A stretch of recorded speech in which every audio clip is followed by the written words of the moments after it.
یہ جو سلسلہ شروع ہوا 14 سورتوں کا، پہلا جوڑا اس میں سے سورہ یونس، سورہ ہود علیہم الصلاۃ والسلام۔ البتہ جو تیسرا اس کے اندر سب گروپ، میں نے کہا تھا تین کے سب گروپ ہیں، یہ تیسری سورت جو ہے سورہ یوسف، یہ بالکل پورے قرآن میں منفرد ہے اپنے مزاج کی۔ اس کے ساتھ جزوی سی مشابہت آئے گی ایک سورت کی، وہ میں بعد میں عرض کروں گا۔ اس وقت یہ ہے کہ اس کو نوٹ کیجئے کہ اب تک ہم نے پڑھا ہے جو در حقیقت انباء الرسل کا مضمون ہے، جو ضائع شد و مت کے ساتھ آیا ہے۔ حضرت ابراہیم کا تھوڑا سا ذکر سورہ انعام میں ہم نے پڑھ لیا، کچھ تھوڑا سا ذکر جو ہے وہ سورہ ہود کے اندر آ گیا ہے، لیکن یہ ہے کہ اصل جو آیا ہے انباء الرسل، ایام اللہ فذکرہم بایام اللہ۔ یہ قصص النبیین کے اعتبار سے یہ منفرد صورت ہے، پوری صورت ایک نبی کے حالات پر مشتمل۔ قرآن مجید میں اس کی کوئی اور مثال نہیں۔ پھر یہ کہ اس میں وہ رنگ ہے ہی نہیں کہ حضرت یوسف علیہ السلام نے یہ دعویٰ کیا ہو کہ میں رسول ہوں، مجھے مانو، میری اطاعت کرو، اور وہاں کی جو قوم تھی اور بادشاہ جو تھا اس سے کوئی تعاون نہ کیا ہو، کچھ نہیں، وہ انداز ہی نہیں مانو گے تو عذاب آئے گا، کچھ نہیں۔ تو نبی میں اور رسول میں جو فرق ہوتا ہے وہ بھی آپ کنٹراسٹ اچھی طرح سمجھ لیجئے۔ حضرت یوسف نبی تھے، رسول نہیں تھے۔ رسول بنا کر جسے بھیج دیا جاتا تھا وہ تو پہلے کہتا تھا مجھے مانو، میری اطاعت کرو، ان اعبدوا اللہ واطیعون، اللہ کی بندگی کرو، میری اطاعت کرو، اللہ اور خیر صلی اللہ، اس کے بعد اگلی بات ہوگی۔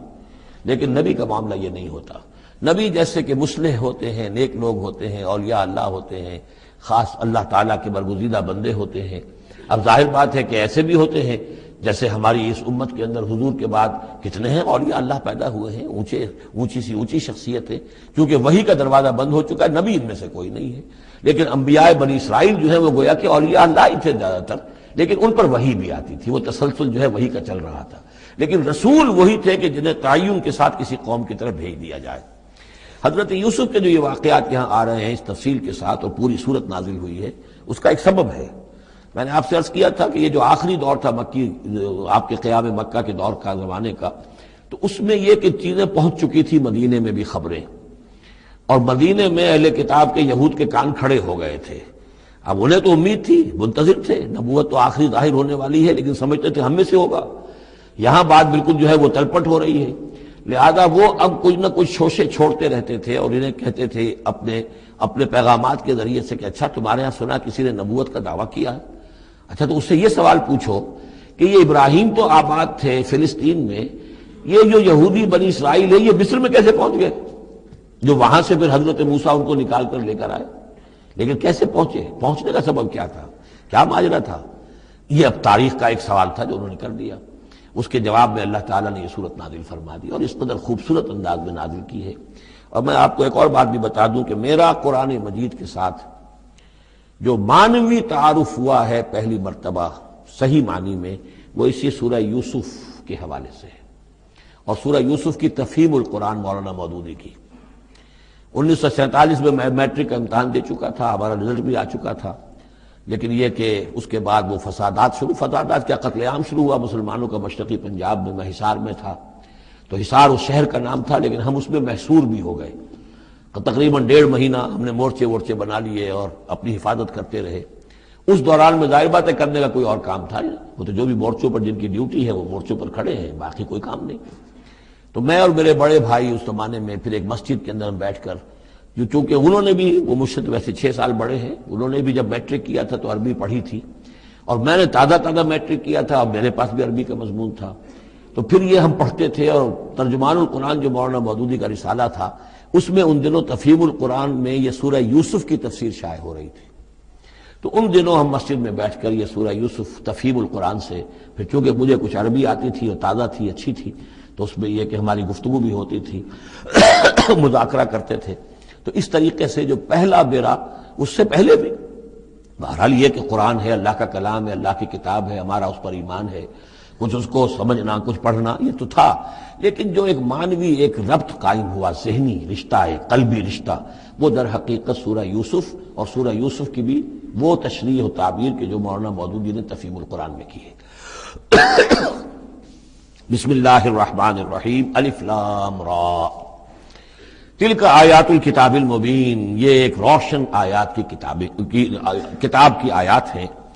انا انزلناہ قرآنا عربیا، ہم نے اس کو نازل کیا ہے عربی قرآن بنا کر۔ کس کو نازل کیا ہے؟ وہ جو ام الکتاب میں ہمارے پاس ہے، وہ جو لوح محفوظ میں ہے، اس کو ہم نے اتارا ہے اب محمد پر، تو قرآن عربی بنا کر اتارا ہے۔ لعلکم تعقلون، تاکہ اے عربو، اے عرب کے رہنے والوں، اے امیین کہ جن کی طرف اولین بعثت ہمارے رسول کی ہوئی ہے، تم اچھی طرح سمجھ سکو۔ نحن نقص علیک احسن القصص، اے نبی ہم آپ پر بیان کرنے لگے ہیں بہترین بیان۔ یہ قصص نہیں ہے، قصص ہوتا قاف کے زیر کے ساتھ تو قصے کی جمع ہوتا، کہ بہترین قصہ ہم آپ کو سنا رہے ہیں، نہیں، احسن القصص، قصص جو ہے یہ یہاں پر یہ مصدر ہے، بہترین بیان، ہم آپ کے سامنے بہترین بیان پیش کر رہے ہیں، بما اوحینا الیک ھذا القرآن، اس قرآن کے ساتھ جو ہم نے آپ کی طرف وحی کیا ہے۔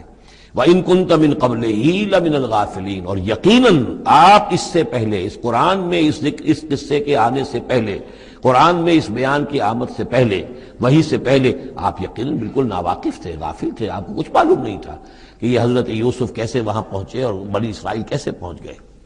اس قال یوسف لابیہ ہے، حضرت یعقوب علیہ السلام کی ایک تو بڑی بیوی تھی، ان سے 10 بیٹے تھے، بڑے تھے، جوان تھے، پھر ایک چھوٹی بیوی تھی، ان سے یہ 2 بیٹے تھے، یوسف بڑے ان میں سے اور بنیامین چھوٹے، 12 بیٹے تھے ان کے یہ۔ اس قال یوسف لابیہ ہے، یاد کرو جب کہ کہا تھا یوسف نے اپنے والد سے، حضرت یعقوب سے، یا ابت، ابا جان، انی رأیت 11 کوكبا، میں نے دیکھا ہے 11 ستارے، والشمس والقمر، اور سورج اور چاند، رأیتهم لی ساجدین، کہ وہ مجھے سجدہ کر رہے ہیں، میرے سامنے جو ہے سجدے میں ہیں۔ قال یا بنی لا تقصص رؤیاک علی اخوتک، حضرت یعقوب علیہ السلام نے اس بات کو سمجھ لیا کہ یہ 11 بھائی اور یہ میں ماں باپ، ہمارا کوئی خاص معاملہ ہونے والا اس بیٹے کے ساتھ، اور اللہ تعالیٰ اس بیٹے کی کوئی خاص فضیلت ظاہر کرنے والا ہے، لہذا فرمایا کہ یہ اپنا بیان لا تقصص رؤیاک علی اخوتک، اپنے بھائیوں کے سامنے بیان نہ کر دینا، فیکیدوا لک کیدا، تو وہ تمہارے خلاف کو سازش کریں گے، اس لیے کہ ان میں پھر حسد کی آگ بھڑک اٹھے گی، اور وہ سوچیں گے کہ اللہ تعالیٰ نے یہ فضیلت اگر کوئی رکھی تو ہماری بجائے وہ اس یوسف کے لیے رکھی ہے، تو اس سے کہ تمہیں کوئی غضب پہنچ جائے گا۔ ان شیطان للانسان عدو مبین، یقیناً شیطان تو انسان کا کھلا دشمن ہے ہی۔ وَكَذَلِكَ يَجْتَبِيكَ رَبُّكَ وَيُعَلِّمُكَ مِن تَأْوِيلِ الْأَحَادِيثِ، اور اسی طریقے سے تمہارا رب جو ہے تمہیں پسند کر لے گا، چن لے گا، یعنی نبوت کے لیے اب معلوم ہوتا ہے کہ میرے بیٹوں میں سے اللہ نے تمہیں چن لیا ہے، یہ معلوم ہوتا ہے۔ كَذَلِكَ يَجْتَبِيكَ رَبُّكَ، اسی طرح اللہ چن لے گا، برگزیدہ کرے گا تجھے، وَيُعَلِّمُكَ مِن تَأْوِيلِ الْأَحَادِيثِ، اور تمہیں سکھائے گا تعویل الاحادیث۔ اس کے 2 معنی ہیں، ایک تو یہ کہ خواب کی تعبیر کرنا، اور یہ کسی بھی بات کی تہ تک پہنچ جانا، کنہ تک پہنچ جانا۔ تو عام اگر لیں گے تو کسی بھی بات، معاملہ فہمی جسے ہم کہتے ہیں، جز رسی، کسی چیز کے جو ہے اجزاء تک انسان پہنچ جائے، نگاہ دور تک چلی جائے، وہ بھی، اور یہ کہ اس کو تعویل الاحادیث جو ہے یہ خاص طور پر خوابوں کے لیے بھی ہے۔ وَيُتِمُّ نِعْمَتَهُ عَلَيْكَ، اور اتمام فرمائے گا اپنی نعمت کا تجھ پر، وعلی آل یعقوب، اور تمام آل یعقوب پر، کما اتمھا علی ابویک، جیسے کہ اس نعمت کا اس نے اتمام فرمایا تیرے آباء و اجداد پر، من قبل پہلے، ابراہیم و اسحاق، ابراہیم اور اسحاق پر، یعنی اسحاق تمہارے دادا اور ابراہیم تمہارے پردادا۔ اپنا نام انہوں نے نہیں لیا، ظاہر بات ہے کہ وہ خود اپنا ذکر کیسے کرتے۔ ان ربک علیم حکیم، یقیناً تیرا رب جو ہے وہ علیم ہے اور حکیم ہے۔ لقد کان فی یوسف و اخوتہ آیات للسائلین، یقیناً حضرت یوسف اور ان کے بھائیوں کا جو واقعہ ہوا، جو ماجرا ہوا، اس میں تو نشانیاں ہیں ان پوچھنے والوں کے لیے، یعنی جنہوں نے یہ سوال پوچھوایا ہے اور جو پوچھ رہے ہیں ان سب کے لیے نشانیاں ہیں۔ اگر اسی قصے کو حقیقت بینی کے ساتھ جو ہے، حقیقت کی نگاہ کے ساتھ اسے دیکھیں اور طلب ہدایت کے لیے اس قصے پر غور کریں جو قرآن اب پیش کر رہا ہے، تو یہ کہ ان کے لیے تو بہت سی چیزیں جو ہے نکھر کر سامنے آ جائیں گی، حقائق واضح ہو جائیں گے۔ اذ قالوا لیوسف واخوہ احب الی ابینا منا ونحن عصبہ، جبکہ انہوں نے کہا کہ یہ یوسف اور اس کا بھائی بنیامین، احب الی ابینا منا، یہ ہمارے والد کو زیادہ محبوب ہیں ہم سے زیادہ محبت ان دونوں سے، ونحن عصبہ، جبکہ ہم ایک بڑی جماعت ہیں، طاقتور، بڑے تھے، جوان تھے، 10 تھے، اور ظاہر بات ہے قبائلی زندگی میں تو آپ کو معلوم ہے کہ بازو جو ہوتے ہیں، بیٹے جوان جو ہوں وہی تو اصل میں طاقت کی بنیاد ہوتے ہیں،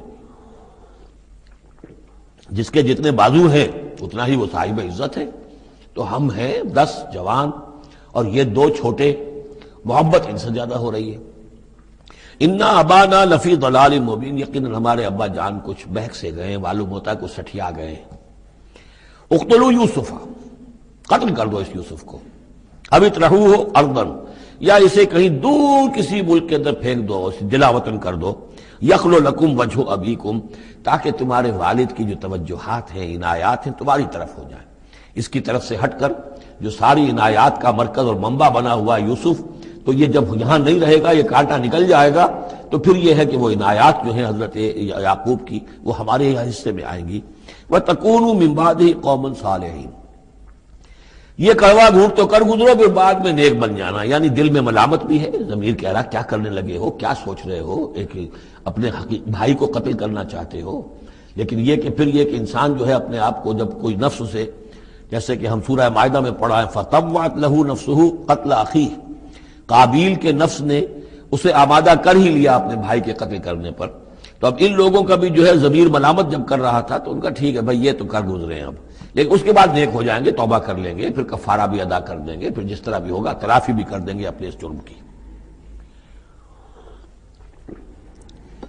قال قائل منهم لا تقتلوا یوسف، کہا ان میں سے ایک کہنے والے نے نہیں قتل نہ کرو یوسف کو، یہ یہودا تھے جو سب سے بڑے بیٹے تھے، اور یہیں سے لفظ یہودی بنا ہے، سب سے بڑے بیٹے حضرت یعقوب کے یہودا، اور یہ شریف النفس تھے ان میں۔ انہوں نے کہا نہیں قتل مت کرو، وَأَلْقُوهُ فِي غَيَابَةِ الْجُبِّ، ہاں کسی جو باولیاں پچھلے زمانے میں ہوتی تھی، کنواں نہیں اصل میں کہنا چاہیے،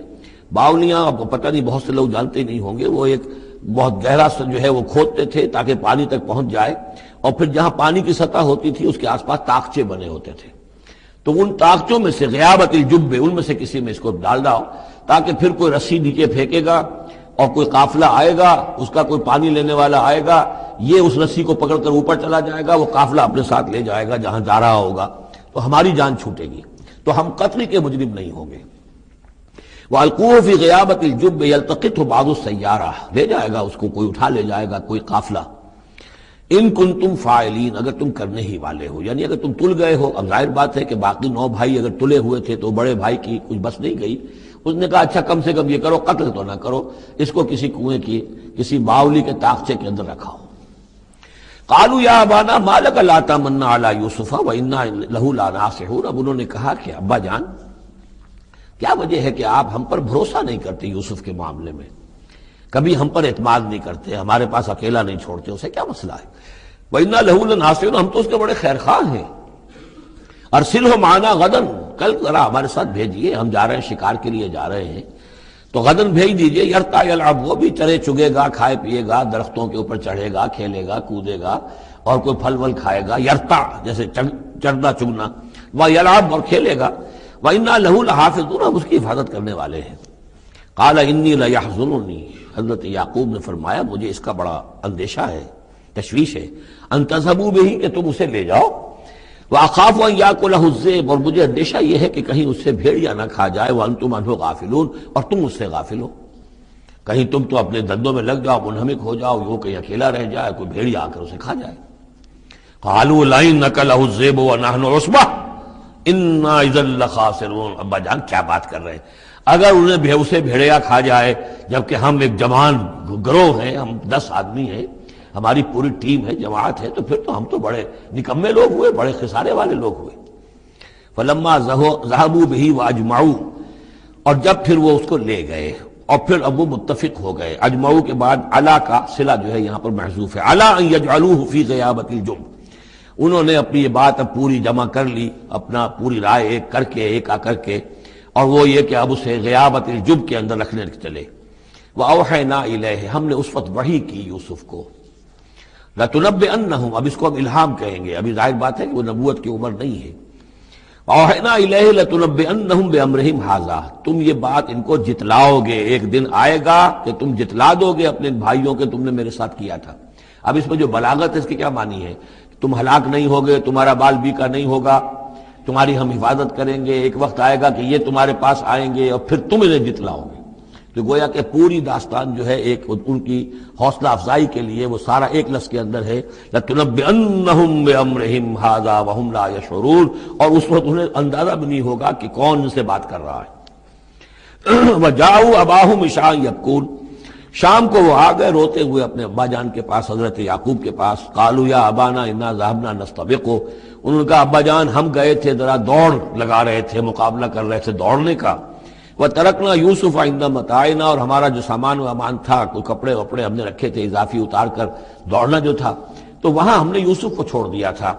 فاکلہ الذئب، تو اسے کھا لیا ایک بھیڑیے نے. وما انت بمؤمن لنا، اور آپ ہماری بات مانیں گے تو نہیں. ولو كنا صادقین، خواہ ہم کتنے ہی سچے ہوں آپ نے ماننی تو نہیں ہے بات، لیکن ہم کیا کریں، ہوا یہ ہے. وجاؤ علی قمیصہ بدم کذب، اور کوئی جھوٹ موٹ کا خون اس کی قمیص کے اوپر لگا کے لے آئے. قال بل سولت لکم انفسکم امرا، حضرت یعقوب نے فرمایا نہیں، بات کچھ اور ہے. تمہارے جیوں نے، تمہارے نفسوں نے تمہارے لیے ایک بڑی بات کو ہلکا کر دیا ہے. تم نے کوئی بہت بڑا غلط اقدام کیا ہے اور تمہارے نفسوں نے اس کے لیے تمہیں آمادہ کر دیا ہے. فصبر جمیل، لیکن ظاہر بات ہے کہ اب 10 بیٹے ہیں، حضرت یعقوب اکیلے ہیں، بوڑھے ہیں. فصبر جمیل، میں اب کیا کر سکتا ہوں سوائے اس کے کہ صبر کروں خوبصورتی کے ساتھ، اور دیکھوں اللہ تعالیٰ اس میں سے کیا برآمد کرتا ہے. واللہ المستعان علی ما تصفون، اور جو کچھ تم بیان کر رہے ہیں اس پر تو ظاہر بات ہے کہ اب میں اللہ ہی سے مدد مانگ سکتا ہوں. وجات سیارت، اب کچھ عرصے کے بعد وہاں ایک وہ قافلہ آ گیا. جات سیارت فارسلوا واردہم، انہوں نے بھیجا اپنے آگے چلنے والے کو. یہ پرانے زمانے میں ہوتا تھا قافلہ، اس سے آگے آگے جو ہے اس کو عورت کہتے ہیں وارد، کہ وہ جا کر جو ہے وہاں پر دیکھتا تھا کہاں کنواں ہے، پانی کہاں ہے، کہاں اگلا پڑاؤ ہوگا. فارسلوا واردہم، اپنے پانی بھرنے والے کو بھیجا. فادلا دلوا، اس نے اپنا ڈول جو ہے وہ نیچے اتارا. قال یا بشرا، اب اس کو پکڑ لیا حضرت یوسف نے، اس نے کھینچا، وہ سمجھ رہا تھا پانی کھینچ رہا ہوں، وہ حضرت یوسف آ گئے. یا بشرا ھذا غلام، انہوں نے وہیں سے شور بچایا، آواز دی کہ او بشارت ہو، یہ تو ہمیں غلام مل گیا، لڑکا مل گیا. واسروہ بضاعہ، اور انہوں نے چھپا لیا اسے ایک پونجی سمجھ کر کہ یہ تو اچھی دولت ملی ہے، اسے بیچیں گے، بیچ کے پیسے کھڑے کریں گے، چھپا لیا. واللہ علیم بما یعملون، اور اللہ تعالیٰ خوب جانتا تھا جو وہ کر رہے ہیں. وَشَرَوْهُ بِثَمَنٍ بَخْسٍ دَرَاهِمَ مَعْدُودَةٍ، اور مصر پہنچ کر انہوں نے بیچ دیا اس کو بڑی تھوڑی سی قیمت پر. دراہم معدودہ، گنتی کی چونیاں، درہم جو ہے ان کے ہاں دینار کا چوتھا حصہ ہوتا تھا، تو دراہم معدودہ جو ہے چند چونیوں کے عوض وہ فروخت کر دیا. وَكَانُوا فِيهِ مِنَ الزَّاهِدِينَ، اور اس کے معاملے میں تو وہ بہت ہی قانع تھے. یعنی چونکہ اگر تو کسی کی انویسٹمنٹ ہوئی ہو، 1000-2000 کا خریدا ہو، تب تو آدمی اس کی قیمت اپنے انویسٹمنٹ بھی نکالے اس میں سے اور پھر نفع بھی لینا چاہے، یہ تو مفت کا مال تھا. دوسرے یہ اندیشہ ہر وقت دھڑکا لگا ہوا تھا کہ کہیں جو ہے اس کے وارث نہ آ جائیں، تو جلد از جلد بیچ کر جو بھی ملے پیسے کھڑے کرو. وقال الذی اشتراہ من مصر، اور جس شخص نے خریدا انہیں مصر سے، مصر میں یہ تو عزیز مصر تھا، یعنی کوئی بہت بڑا افسر، بادشاہ نہیں، لیکن یہ کہ وہاں کی جو بھی ہائرارکی تھی اس کے اندر کوئی بہت اہم مقام پر. وقال الذی اشتراہ من مصر، اور جس شخص نے خریدا انہیں مصر میں، لامرأتہ، اپنی بیوی سے کہا اکرمی مثواہ، اس کو ذرا اچھے طریقے پر رکھو. عسیٰ ان ینفعنا، ہو سکتا ہے یہ ہمارے لیے نفع بخش ہو، یہ بھی ہو سکتا ہے کہ ہم اسے بھی بیچ دیں تو ہمیں دولت زیادہ مل جائے. اور نتخذہ ولدا، معلوم ہوتا ہے شاید اولاد نہیں تھی، ہم اسے اپنا بیٹا ہی بنا لیں گے. وَكَذَلِكَ مَكَّنَّا لِيُوسُفَ فِي الْأَرْضِ، اس طرح ہم نے زمین میں یوسف کے لیے تمکن، ٹھہراؤ کی جگہ پیدا کر دی. اب یہ کہ پہنچ گئے ہیں جو اس وقت کی جو متمدن ترین مملکت ہے، مصر کی مملکت ہے، اس کا ایک نظام ہے، اس میں بادشاہت ہے، اس کا پورا جو ہے اس کا آبپاشی کا نظام ہے، اس میں تمدن کے ایک گہوارے میں پہنچا دیا. اور وہاں پر بھی کسی جھونپڑے میں نہیں، کسی بہت بڑے افسر، بہت بڑے صاحب حیثیت انسان کے گھر میں پہنچا دیا. وَكَذَلِكَ مَكَّنَّا لِيُوسُفَ فِي الْأَرْضِ وَلِنُعَلِّمَهُ مِن تَأْوِيلِ الْأَحَادِيثِ، اور تاکہ ہم اسے سکھائیں باتوں کی تہ تک پہنچنا. یعنی ظاہر بات ہے کہ اگر وہ کوئی بہت بڑا عہدے دار تھا، بہت بڑا افسر تھا، تو وہاں پر لوگ آتے رہتے ہوں گے، گفتگویں ہوتی ہوں گی، امور مملکت پر بحثیں ہوتی ہوں گی. اب یہ وہاں پر ایک خادم کی حیثیت سے ہیں، وہ باتیں ساری سن رہے ہیں، تو گویا کہ اس میں ان کے لیے تربیت کا سامان اللہ نے کر دیا کہ کہاں کسی اگر دیہاتی میں رہتے یا کہیں صحرا میں رہتے، کہاں یہ تمدن کے ایک گڑھ میں اور ایک ایسی جگہ پر جہاں پر بیٹھ کر سارے مشورے ہوتے ہوں، گفتگویں ہوتی ہوں اور دوسرے ملکوں کی خبریں آتی ہوں. اس سے ان کے علم کے اندر معلومات میں بھی اضافہ ہوا. اور یہ کہ حالات و واقعات کا تجزیہ کرنا، اس سے استنتاج کرنا، نتیجہ نکالنا، اللہ نے یہ چیز انہیں سکھا دی.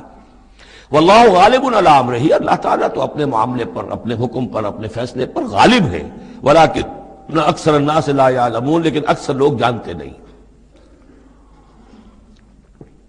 ولما بلغ اشدہ آتیناہ حکما وعلما، جب وہ اپنی پوری پختگی کو پہنچ گئے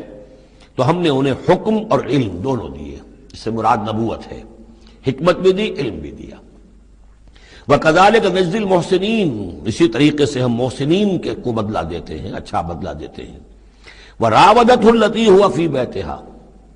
اور پھسلانے کی کوشش کی اس عورت نے جس کے گھر میں وہ تھے، وہی عزیز مصر کی بیوی، وہ ان پر فریفتہ ہو گئی۔ فی بیتہا عن نفسہ، ان کے جی سے پھسلانے کی کوشش کی، انہیں گناہ پر آمادہ کرنا چاہا، یہاں تک کہ وغلقت الابواب، ایک موقع پر اس نے دروازے بند کر دیے، وقالت حیت لک، اور بولی کہ جلدی کرو۔ قال معاذ اللہ، حضرت یوسف نے فرمایا اللہ کی پناہ طلب کرتا ہوں، انہ ربی احسن مثوایا، یہاں ربی دونوں طرف جا سکتا ہے، ایک تو اللہ کی طرف بھی، دوسرے یہ کہ میرا آقا، یہ لفظ جو ہے آقا کے لیے، بادشاہ کے لیے بھی اس صورت میں بار بار آیا ہے کہ میں خیانت کروں اپنے آقا کی، اس نے میرے ساتھ بہترین سلوک کیا ہے، اچھی طرح رکھا ہے، میں یہ بھی نہیں کر سکتا، اور یہ بھی ہو سکتا ہے اللہ نے سارا بندوبست کیا ہے، اللہ ہی نے تو سارا مکننا لیوسف، تو دونوں طرف یہ لفظ جا سکتا ہے۔ معاذ اللہ انہ ربی احسن مثوایا انہ لا یفلح الظالمون، گناہ گار اور ظالم لوگ جو ہیں فلاح نہیں پایا کرتے۔ وَلَقَدْ هَمَّتْ بِهِ وَهَمَّ بِهَا، اور وہ تو ان کی طرف لپکی، یا یوں سمجھیے کہ اس نے تو ارادہ کیا اس کا، وَهَمَّ بِهَا لَوْلَا أَن رَأَىٰ بُرْهَانَ رَبِّهِ، اور وہ بھی کرتا اگر نہ دیکھ لیتا اپنے رب کی ایک دلیل، یعنی یہ کہ یوسف جوان بھی تھے، یوسف جو ہے پھر بہرحال انسان تھے، طبع بشری کی بنیاد پر ان کے اندر بھی وہ ایک داعیہ پیدا ہو سکتا تھا، لیکن اللہ تعالیٰ کا خاص انتظام یہ ہوا کہ کوئی خاص اس وقت اللہ نے انہیں اپنی ایسی نشانی دکھائی، برہان دکھائی۔ روایات میں یہ آتا ہے کہ دیوار پر حضرت یعقوب علیہ السلام کی شکل ظاہر ہوئی اور وہ انگلی سے اشارہ کر رہے تھے کہ باز رہنا، تو یہ تورات کے اندر ہے۔ تو بہرحال قرآن مجید بھی کوئی اس کی یعنی نفی نہیں ہے اس میں، بلکہ ہو سکتا ہے الرا برہان ربہ، تو یہ اللہ کی طرف سے یہ بات دکھا دی گئی ہو، یہ کوئی انہونی بات نہیں۔ اور یہ ایک بات کو وَلَقَدْ هَمَّتْ بِهِ وَهَمَّ بِهَا، تو یہاں پہ لولا الرا برہان، وہ بھی بڑھتے ہیں، یعنی یہ کہ یہ چیزیں جو ہیں بہرحال جہاں تک فطرت انسانی کا تقاضا ہے اس میں ثابت قدم رہنا آسان کام نہیں ہے۔ كَذَلِكَ لِنَصْرِفَ عَنْهُ السُّوءَ، اور یہ اس لیے کہ ہم پھیر دیں اس سے بدی کا رخ، والفحشاء، اور بے حیائی کا، ہم نے خاص اہتمام کیا حضرت یوسف علیہ السلام کی عفت و عصمت کی حفاظت کی۔ انہ من عبادنا المخلصین، یقیناً وہ ہمارے بڑے مخلص بندوں میں سے تھے۔ یہ مخلص اور مخلص کا فرق نوٹ کر لیجئے، مخلص اس میں فاعل ہے، خلوص کرنے والا، اور مخلص وہ جس کو خالص کر لیا گیا ہو۔ اللہ کے مخلص بندے وہ ہیں جن کو اللہ نے اپنے لیے خالص کر لیا، تو یہ اللہ کے خاص بندے، چہیتے بندے مخلص ہیں جنہیں اللہ نے اپنے لیے خالص کر لیا ہے۔ واستبق الباب، وہ دونوں دوڑے دروازے کی طرف، یعنی حضرت یوسف علیہ السلام نے اس کی نیت بری دیکھی اور دیکھا کہ وہ تلی ہوئی ہے، اس کے اوپر شیطان کا بھوت سوار ہے، تو وہ دروازے کی طرف لپکے کہ میں بھاگ جاؤں، پیچھے وہ دوڑی۔ قالت وقدت قمیصہ من دبر، اور دوڑنے اس میں یہ ہوا کہ اس نے جو پیچھے سے پکڑنے کی کوشش کی حضرت یوسف کو، تو ان کا کرتا جو ہے اس کے ہاتھ میں آ گیا اور وہ پھٹ گیا۔ حضرت یوسف دوڑ رہے ہیں، پیچھے سے وہ کرتے کا دامن جو ہے پھٹ گیا۔ وَأَلْفَيَا سَيِّدَهَا لَدَى الْبَابِ، اور اچانک ہو سکتا ہے غیر متوقع طور پر، وقت ایسا نہ ہو عام طور پر آنے کا اس کا جو شوہر تھا، اس کو دونوں نے دیکھا کہ وہ دونوں دروازے کے اوپر وہ موجود ہے۔ پایا ان دونوں نے اس کے شوہر کو، اس کے سردار کو، اس کے آقا کو، اس کے شوہر کو لدى الباب، دروازے کے پاس۔ قالت ما جزاء من اراد باهلك سوءا، اب دیکھیے یہ ہے وہ کہ جو عورت کے جو تلتر جس کو کہتے ہیں مشہور، فوراً جو اس نے پیترا بدلا ہے، اس نے کہا اپنے شوہر سے مخاطب ہو کر، بڑا سوچو کیا سزا ہونی چاہیے اس شخص کی جو تمہاری بیوی کے ساتھ بدکاری کا ارادہ کرے، یعنی یہ کہ یہ جو یوسف ہے یہ مجھ پر گویا کہ مجرمانہ حملہ کرنا چاہتا تھا اور میں نے اپنے آپ کو بچایا ہے۔ قالت ما جزاء من اراد باهلك سوءا الا ان يسجن، اس کی سوا کیا سزا ہو سکتی ہے کہ اسے جیل میں ڈال دیا جائے، اور عذاب علیم، یا اسے کوئی اور دردناک عذاب دیا جائے۔ اب ظاہر ہے اپنے دفاع کے لیے حضرت یوسف کو کچھ نہ کوئی بیان تو دینا تھا۔ قال هي راودتني عن نفسي، انہوں نے صاف بیان کر دیا کہ خود اس نے مجھے گناہ پر آمادہ کرنا چاہا تھا اور پھسلانا چاہا تھا مجھے میرے جی سے۔ وشهد شاهد من اهلها، اب یہ کہ وہاں کوئی اور تھا، کوئی شخص کہ جو تھا اس عورت وہ زلیخا اس کا نام آتا ہے تورات میں، قرآن میں کہیں نہیں ہے۔ امراۃ العزیز تو آتا ہے، اس عزیز کی بیوی، بڑے افسر کی بیوی، لیکن یہ کہ اس کا کوئی رشتہ دار بھی وہاں آن موقع پر موجود تھا۔ تو اس نے قرائن کی جو گواہی ہوتی ہے، سرکمسٹانشل ایویڈنس، اس کی بات کی۔ انہوں نے کہا کہ اگر تو اس کا کرتا پھٹا ہوا ہو، شاہد شاہد من اہلہا، اس عورت کے عزیزوں رشتہ داروں میں سے گواہی دینے والے نے ایک نے گواہی دی، اگر اس کا کرتا پھٹا ہوتا سامنے سے فصدقت، تو وہ سچی ہوتی، وہو من الکاذبین، اور یہ جھوٹا ہوتا۔ یعنی اگر کوئی مرد حملہ کر رہا ہے اور عورت اپنا تحفظ کر رہی ہے اور اس میں جو ہے کہیں کرتا پھٹتا ہے مرد کا، تو وہ سامنے کا حصہ پھٹے گا۔ وَإِنْ كَانَ قَمِيصُهُ قُدَّ مِن دُبُرٍ، اور اگر اس کی قمیص ہے پھٹی ہوئی پیچھے سے، فَكَذَبَتْ، تو وہ جھوٹی ہے، وَهُوَ مِنَ الصَّادِقِينَ، اور وہ سچا ہے۔ اب یہ بھی آپ دیجئے، کریڈٹ دیجئے بہرحال کہ اس کی عورت کے رشتہ داروں میں سے کسی نے اتنی عادلانہ بات کی ہے، اتنی حکیمانہ بات بھی کی ہے، عادلانہ بھی کی ہے اور حق کی بات کی ہے، تو معلوم ہوتا ہے کہ اس معاشرے کے اندر بھی جہاں بہت سی خرابیاں بھی تھیں، آگے آ جائیں گی وہ خرابیوں کا بھی ذکر ہے، لیکن یہ کہ بہرحال کچھ نہ کچھ اچھائیاں بھی تھیں۔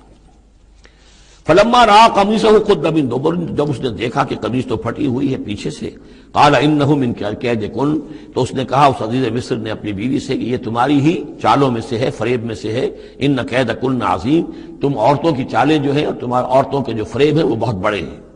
یوسف اعرض عن ھذا، اب اس نے کہا یوسف ٹھیک ہے اس سے درگزر کرو، عن ھذا، اعرض عن ھذا واستغفری لذنبک، اور دیکھو تم اپنی بیوی سے مخاطب کو کہا تم اپنی گناہ کا استغفار کرو، توبہ کرو، انک کنت من الخاطئین، یقیناً تو ہی تھی خطا کار۔ وقالت نسوۃ فی المدینہ، اور کہا عورتوں نے شہر کے اندر، امرأۃ العزیز ہے، یہ ہے وہ عزیز کی بیوی، تراود فتاح عن نفسہ، وہ اپنے غلام کو پھسلا رہی ہے اور اس کو چاہتی ہے اسے گناہ پر آمادہ کرنا، قد شغفہا حبا، وہ اس کی محبت میں گرفتار ہو گئی ہے۔ انا لنراھا فی ضلال مبین، ہم دیکھتے ہیں وہ تو بڑی بھٹک گئی ہے اپنے غلام کے ساتھ یہ معاملہ، اور یہ تو بہت ہی گھٹیا بات ہے۔ فلما سمعت بمکرہن، جب اس نے امرأۃ العزیز نے سنی یہ باتیں میرے خلاف، اب یہ چرچے ہو رہے ہیں، تو اس نے چاہا کہ ان سب کا جو چونکہ اوپر کی سوسائٹی تھے وہ سارے کے سارے جو ہیں سوراخ تو سبھی کے ہاں تھے، گندگیاں ہر ایک کے ہاں تھی، لیکن یہ موقع مل گیا عورتوں کو کہنے کا،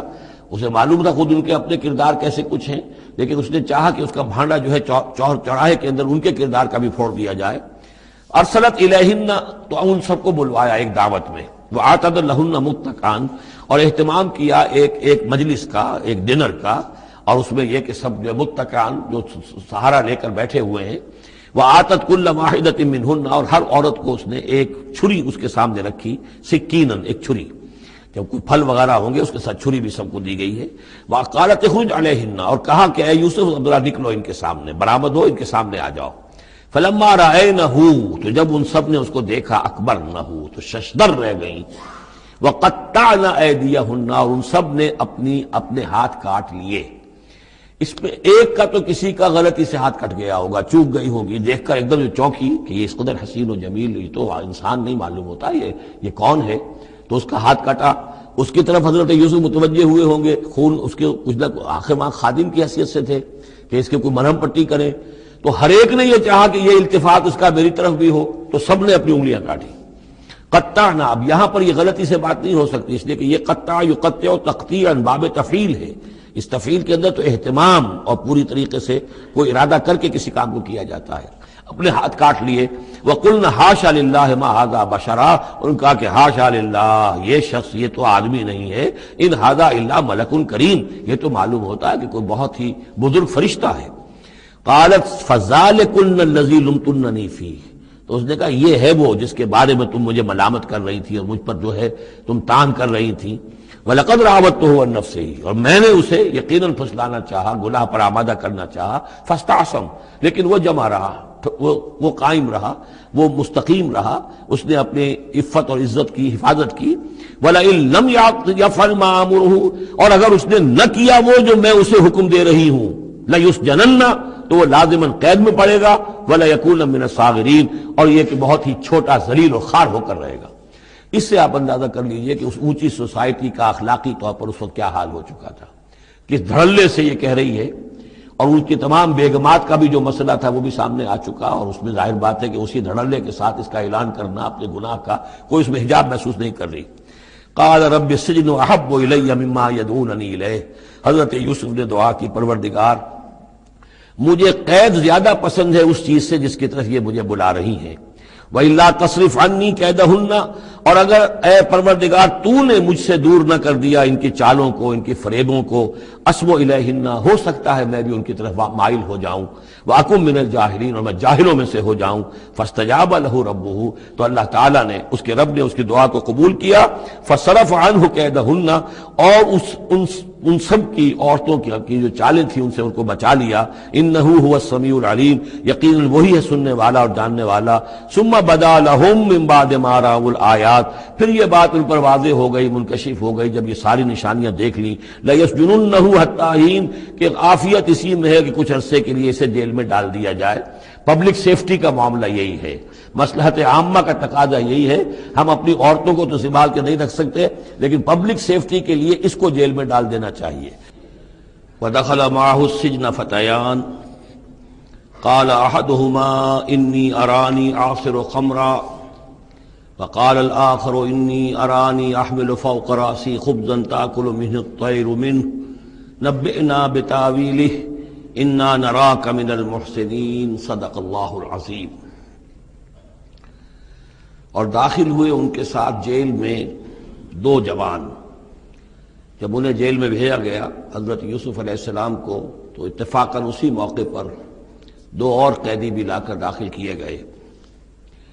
قال احدہما، ان میں سے ایک نے یہ کہا، انی ارانی اعصر خمرا، میں یہ دیکھ رہا ہوں، خواب میں نے دیکھا ہے کہ میں شراب کشید کر رہا ہوں۔ وقال الآخر، اور دوسرے نے کہا، انی ارانی احمل فوق راسی خبزا، میں دیکھتا ہوں اپنے آپ کو کہ میں اپنے سر پر وہ روٹیاں اٹھائے ہوئے ہوں، تاکل الطیر منہ، اور اس روٹیوں میں پرندے جو ہے کھا رہے ہیں، چونچے مار رہے ہیں۔ نبئنا بتاویلہ، ہمیں ذرا ان خوابوں کی تعویل بتائیے۔ انا نراک من المحسنین، ہم دیکھتے ہیں کہ آپ عام قیدیوں کی طرح نہیں ہیں، آپ کا کردار، آپ کی شخصیت، آپ کی سیرت، آپ کی وجاہت یہ بالکل مختلف ہے، ہم دیکھتے ہیں کہ آپ تو بہت اچھے آدمی ہیں، بہت بزرگ آدمی ہے، تو ہمیں امید ہے کہ آپ ہمارے خوابوں کی تعویل بتا سکیں گے۔ قال لا یاتیکما طعام ترزقانہ الا نبأتکما بتاویلہ، حضرت یوسف نے فرمایا کہ جو کھانا آتا ہے تمہارے لیے، وہ راشن کا وقت معین ہوگا جو قیدیوں کو تقسیم کیا جاتا ہے، تو نہیں آئے گا تم تک کھانا جو دیا جاتا ہے تمہیں، مگر یہ کہ میں بتا دوں گا تمہیں اس کی تعویل۔ یعنی فوراً جواب نہیں دیا، کچھ ان سے ٹائم لیا، کچھ وقت لیا انہوں نے کہ اس میں اپنی تبلیغ کر سکیں، اپنی بات اس کو بتا سکیں کہ جب یہ اب میری طرف متوجہ ہوئے ہیں، اور یہ داعی حق کا یہ کام ہوتا ہے کہ وہ ہر وقت اس فکر میں رہے کہ کسی بھی اعتبار سے کوئی موقع ہو کہ کوئی خیر کی بات کسی سے کہنے کے لیے صحیح جو ہے تقریب پیدا ہو جائے تو اس موقع سے فائدہ اٹھایا جائے۔ الا نبأتکما بتاویلہ قبل ان یاتیکما، اس سے پہلے پہلے کہ تمہارا وہ راشن آئے۔ ذالکما مما علمنی ربی، اور دیکھو یہ وہ چیز ہے جو میرے رب نے مجھے سکھائی ہے، میں کوئی دعوے دار نہیں ہوں اپنے کسی ذاتی کمال کا۔ اب اس میں خود بخود اس جملے میں بھی اللہ تعالیٰ کی طرف ایک توجہ اور اللہ کی طرف ایک نسبت موجود ہے۔ انی ترکت ملت قوم لا یؤمنون باللہ وہم بالآخرۃ ہم کافرون، دیکھو میں نے ترک کر دیا ہے اس قوم کا راستہ کہ جو نہ اللہ کو مانتے ہیں اور نہ ہی آخرت پر ان کا یقین ہے، بلکہ آخرت کے وہ کافر ہیں، منکر ہیں، نہیں مانتے آخرت کو۔ واتبعت ملت آبائی، اور میں نے پیروی کی ہے، اختیار کر لی ہے ملت اپنے آبا کی، ابراہیم و اسحاق و یعقوب، یعنی ابراہیم اور اسحاق اور یعقوب کی۔ یہاں اس سے مراد کیا ہے؟ دیکھیے کہ ایک شخص جو ہے بچپن میں ہی اگر پیدا ہوا ہے مسلمانوں میں، تو ایک تو ہے موروثی عقائد کے جو اسے ملے ہیں، اور ظاہر بات ہے کہ وہ اللہ کا نام جانتا ہے، رسول کا نام جانتا ہے، کلمے اس کو پڑھا دیے گئے، نماز سکھا دی گئی، لیکن ایک ہوتا ہے جب انسان شعور کی عمر کو پہنچے تو خود اپنے غور و فکر سے اپنا جو فری ایک چوائس ہے اس کو ایکسرسائز کرتے ہوئے کسی شے کو قبول کرنا، کسی شے کو اختیار کرنا۔ تو گویا کہ حضرت یوسف علیہ السلام اس کا تذکرہ کر رہے ہیں کہ میں نے شعوری طور پر، کیونکہ اب جو زندگی گزر رہی ہے، جن لوگوں کے مابین گزر رہی ہے، وہ لوگ تو کافر ہیں، وہ لوگ تو کسی نبی سے وحی سے واقف ہی نہیں ہیں، مصر کے قوم ہے، لیکن یہ کہ میں نے ان کے طریقے کو چھوڑ دیا ہے شعوری طور پر فیصلہ کر کے. میں نے شعوری طور پر اختیار کیا ہے اپنے آباء و اجداد، صرف اس لیے نہیں کہ وہ میرے آباء و اجداد ہیں، بلکہ اس لیے کہ ان کا راستہ میرے نزدیک صحیح ہے، عقل سلیم کے نزدیک جو ہے وہی معقول ہے. واتبعت ملۃ آبائی ابراہیم و اسحاق و یعقوب ما کان لنا ان نشرک باللہ من شیء. دیکھو ہمارے لیے یہ روا نہیں ہے کہ ہم اللہ کے ساتھ کسی بھی شے کو شریک کریں. ذالک من فضل اللہ علینا، یہ اللہ کا بڑا فضل ہے ہم پر، وعلی الناس، اور سب لوگوں پر. اللہ نے تو انسانوں کو اشرف المخلوقات بنایا، اور یہ کہ انسان جو ہے اللہ کے سوا کچھ اور چیزوں کو کہ جنہیں اللہ نے انہی کی چاکری کے لیے پیدا کیا ہے اپنا معبود بنا لے. ولیکن اکثر الناس لا یشکرون، لیکن اکثر لوگ شکر نہیں کرتے، شکر گزار نہیں ہوتے. یا صاحب السجن، اے میرے جیل کے دونوں ساتھیوں، ارباب متفرقون خیر ام اللہ الواحد القہار. خود غور کرو، کیا یہ بہت سے جو ارباب ہم نے بنا رکھے ہیں یا تم نے بنا رکھے ہیں، بہت سے دیوی دیوتا متفرق جدا جدا ہیں، یہ بہتر ہے یا ایک الواحد اب اللہ الواحد القہار، یا اللہ جو اکیلا ہے اور پوری طریقے سے چھایا ہوا ہے. ما تعبدون من دونہ الا اسماء سمیتموها انتم وآباؤکم، نہیں پوچھتے تم اس کے سوا دیویوں دیوتاؤں کو مگر یہ کوئی شے نہیں ہے، یہ کچھ نام ہے جو تم نے رکھ لیے ہیں، تم نے بھی اور تمہارے آباء و اجداد نے بھی. ما انزل اللہ بہا من سلطان، اللہ تعالیٰ نے ان کے لیے کوئی سند نہیں اتاری. ان الحکم الا للہ، اختیار مطلق صرف اللہ کا ہے. حکم دینے کا اختیار، فیصلے کا اختیار، قانون دینے کا اختیار صرف اللہ کا ہے. امر اللہ تعبدوا الا ایاہ، اور اس نے یہ حکم دیا ہے کہ اس کے سوا کسی اور کو مت پوجو، مت بندگی کرو. ذالک الدین القیم، یہی ہے دین سیدھا اور قائم اور دائم، ہمیشہ کا دین. ولیکن اکثر الناس لا یعلمون، لیکن اکثر لوگ علم نہیں رکھتے. یا صاحب السجن، اے میرے زندان کے دو ساتھیوں، اما احدکما فیسقی ربہ خمرا، تم میں سے ایک جو ہے وہ تو اپنے آقا کو، یہاں رب کا لفظ آیا ہے بادشاہ کے لیے، اپنے آقا کو، بادشاہ کو شراب پلائے گا. یہ پہلے بھی ایک شخص تھا، ساقی تھا یہ بادشاہ کا، لیکن یہ کہ کوئی اس کے اوپر الزام لگا، اس الزام میں اس کو جیل بھیج دیا گیا، لیکن اس کے بعد یہ بری ہو گیا، ری انسٹیٹ ہو گیا اپنی پوزیشن پر. اور اس کی خبر دے دی حضرت یوسف علیہ السلام نے اس کے خواب کے حوالے سے کہ آصر و خمرہ، میں دیکھ رہا ہوں کہ میں شراب کشید کر رہا ہوں. تو آپ نے اس کی تعویل یہ کی کہ تمہارے خواب کا مطلب یہ ہے کہ تم رہائی پا جاؤ گے اور پھر تم اپنے بادشاہ کے پاس جا کر، آقا کے پاس وہی خدمت جو ہے ساقی گری کی تم کرو گے. محمد آخر، اور جو دوسرا ہے فیسلب، اسے سولی دے دی جائے گی. فتاکل تطیر من راسہ، تو ظاہر بات ہے سولی جن کو چڑھا دیا جاتا تھا تو پرندے جو ہیں پھر ان کی جو وہ کھوپڑیاں ہیں اس میں آ کے چونچے مار کے، اور پھر جو دماغ کا گودا ہے اس کو وہ کھاتے تھے. تو فرمایا کہ وہ پھر تاکل الطیر من راسہ، جب وہ سولی پر چڑھا ہوا ہوگا تو پرندے آئیں گے اور اس کی کھوپڑی میں چونچے مار کے اس کے سر میں سے کھائیں گے، بھیجا کھائیں گے. قضی الامر الذی فیہ تستفتیان، فیصلہ کر دیا گیا اس معاملے کا جس کے بارے میں تم دونوں نے فتویٰ مانگا تھا، رائے پوچھی تھی. وقال للذی ظن انہ ناج، اور حضرت یوسف نے کہا اس شخص سے جس کے بارے میں ان کا گمان تھا کہ یہ نجات پا جائے گا، رہائی پائے گا، چلا جائے گا، منہما، ان دونوں میں سے، اذکر افنی عند ربک، کبھی میرا ذکر کرنا اپنے رب کے پاس، اپنے آقا، اپنے مالک، اپنے بادشاہ کے پاس میرا بھی ذکر کرنا کہ ایک شخص ہے، بے گناہ ہے اور اس طریقے سے جیل میں اس کو ڈال دیا گیا ہے. فانساہ شیطان ذکر ربہ، تو شیطان نے بھلائے رکھا اس شخص کو اپنے بادشاہ کے پاس حضرت یوسف کے ذکر کرنے کو. فلبث فی السجن بضع سنین، تو حضرت یوسف رہے اس جیل کے اندر کوئی کئی برس تک. بضع کا لفظ عربی زبان میں 9 تک پر آتا ہے، 10 سے کم تر، تو 2 3 4 5 6 7 8 9 تک. وقال الملک کو، اب اس کے بعد ایک نیا چیپٹر آ رہا ہے اس داستان کا. بادشاہ نے کہا، قال الملک کو، اپنے دربار میں. اب یہاں یہ نوٹ کر لیجئے کہ اس وقت کا جو مصر کا یہ بادشاہ ہے یہ فرائنہ میں سے نہیں ہے. اس وقت مصر میں حکومت تھی جن کو تاریخ میں کہتے ہیں ہکسوس کنگز، چرواہے بادشاہ. ہوا یہ تھا کہ یہی جو عرب کا ڈیزرٹ تھا جس نقشے میں آپ نے دیکھا ہے، ہمیشہ تاریخ میں ایسا ہوتا رہا ہے کہ ڈیزرٹ میں کچھ قوت جو ہے، ہیومن پوٹینشل ڈیولپڈ ہوتا ہے، پھر وہ آ کر جو متمدن علاقے ہوتے ہیں ان پر حملہ کرتا ہے، اور پھر یا تو لوٹ مار کر کے واپس آ جاتے ہیں یا وہاں پر اپنی حکومتیں بھی قائم کر لیتے ہیں. تو اسی جزیرہ نمائے عرب سے کوئی قوم نکلی، کوئی قبیلہ نکلا، زوردار تھا، اس نے حملہ کیا مصر پر، اور مصر کے جو مقامی لوگ تھے وہاں کی قبطی قوم کی، اسے اپنا غلام بنا لیا اور خود اپنی حکومت قائم کر لی. تو چرواہے بادشاہ کہلاتے ہیں کہ یہ صحرا سے آئے تھے، چرواہے تھے اور یہ آ کر یہاں بادشاہ بن گئے۔ گویا کہ یہ لوکل نہیں تھے، بادشاہ تھے، فرائنہ میں سے نہیں تھے، فرائنہ کے خاندان میں سے نہیں تھے، بلکہ خود عرب تھے۔ وہ بادشاہ جو ہے معلوم ہوتا ہے کہ تھا بھی نیک سرشت، بہت ہی بھلا انسان تھا، اگرچہ یہ کہ بہرحال جہاں تک تعلق ہے توحید کا یا رسالت کا یا نبوت کا یا آخرت کا یا شریعت کا یا کتاب کا، اس سے نابلد، لیکن ہوتے ہیں مختلف لوگ، مختلف مزاج، تو بھلا آدمی تھا۔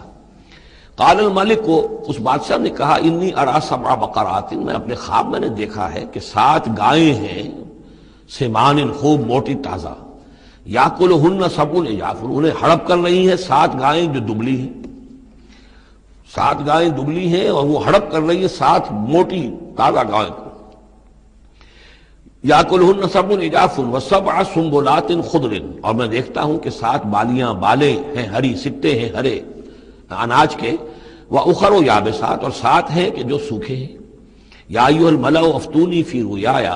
اے میرے درباریوں، اے میرے سرداروں، ذرا مجھے میرے خواب کی تعبیر بتاؤ، ان کنتم للرؤیا تعبرون، اگر تم واقعتاً خوابوں کی تعبیر کا فن جانتے ہو، اس سے واقف ہو۔ قالوا اضغاث احلام، انہوں نے کہا نہیں، یہ تو پریشان خیالی ہے، یہ خواب جو ہے کوئی خاص مانوی خواب نہیں ہے، ایسے ہی ہے جیسے کہ پریشان خیالات ہوتے ہیں۔ جیسا کہ اب آپ کو معلوم ہے فرائڈ کا نظریہ ہے کہ یہ صرف جو انسان کے جو سیکشول ڈیزائرز ہیں یا اور کوئی ایمبیشنز ہیں نفسیاتی یا نفسانی، وہ دبی ہوئی ہوتی ہیں، تو پھر یہ کہ انسان خواب کے اندر ان کی تسکین جو ہے وہ کر لیتا ہے کسی طریقے سے، تو وہ اس کے اپنے خیالات ہوتے ہیں، پریشان خیالات۔ اگرچہ اسلام میں خواب 3 قسم کے ہیں، ایک خواب ہے کہ جو اللہ کی طرف سے ہوتا ہے، جس کو ہم کہتے ہیں سچا خواب، رؤیا صادقہ، وہ نبوت کے اجزاء میں سے ہے، اور ایک خواب شیطانی ہوتا ہے جو شیطان کی طرف سے ہوتا ہے، شیطان جو جنات ہیں وہ اس میں الہام کرتے ہیں، اور تیسرا اسی نوعیت کا ہوتا ہے جس کو یہاں کہا گیا ہے۔ تو فرائڈ ظاہر بات ہے کہ ان چیزوں سے واقف ہے، وہ جہاں تک کہ وہ رؤیا صادقہ ہے اس سے واقف نہیں ہے۔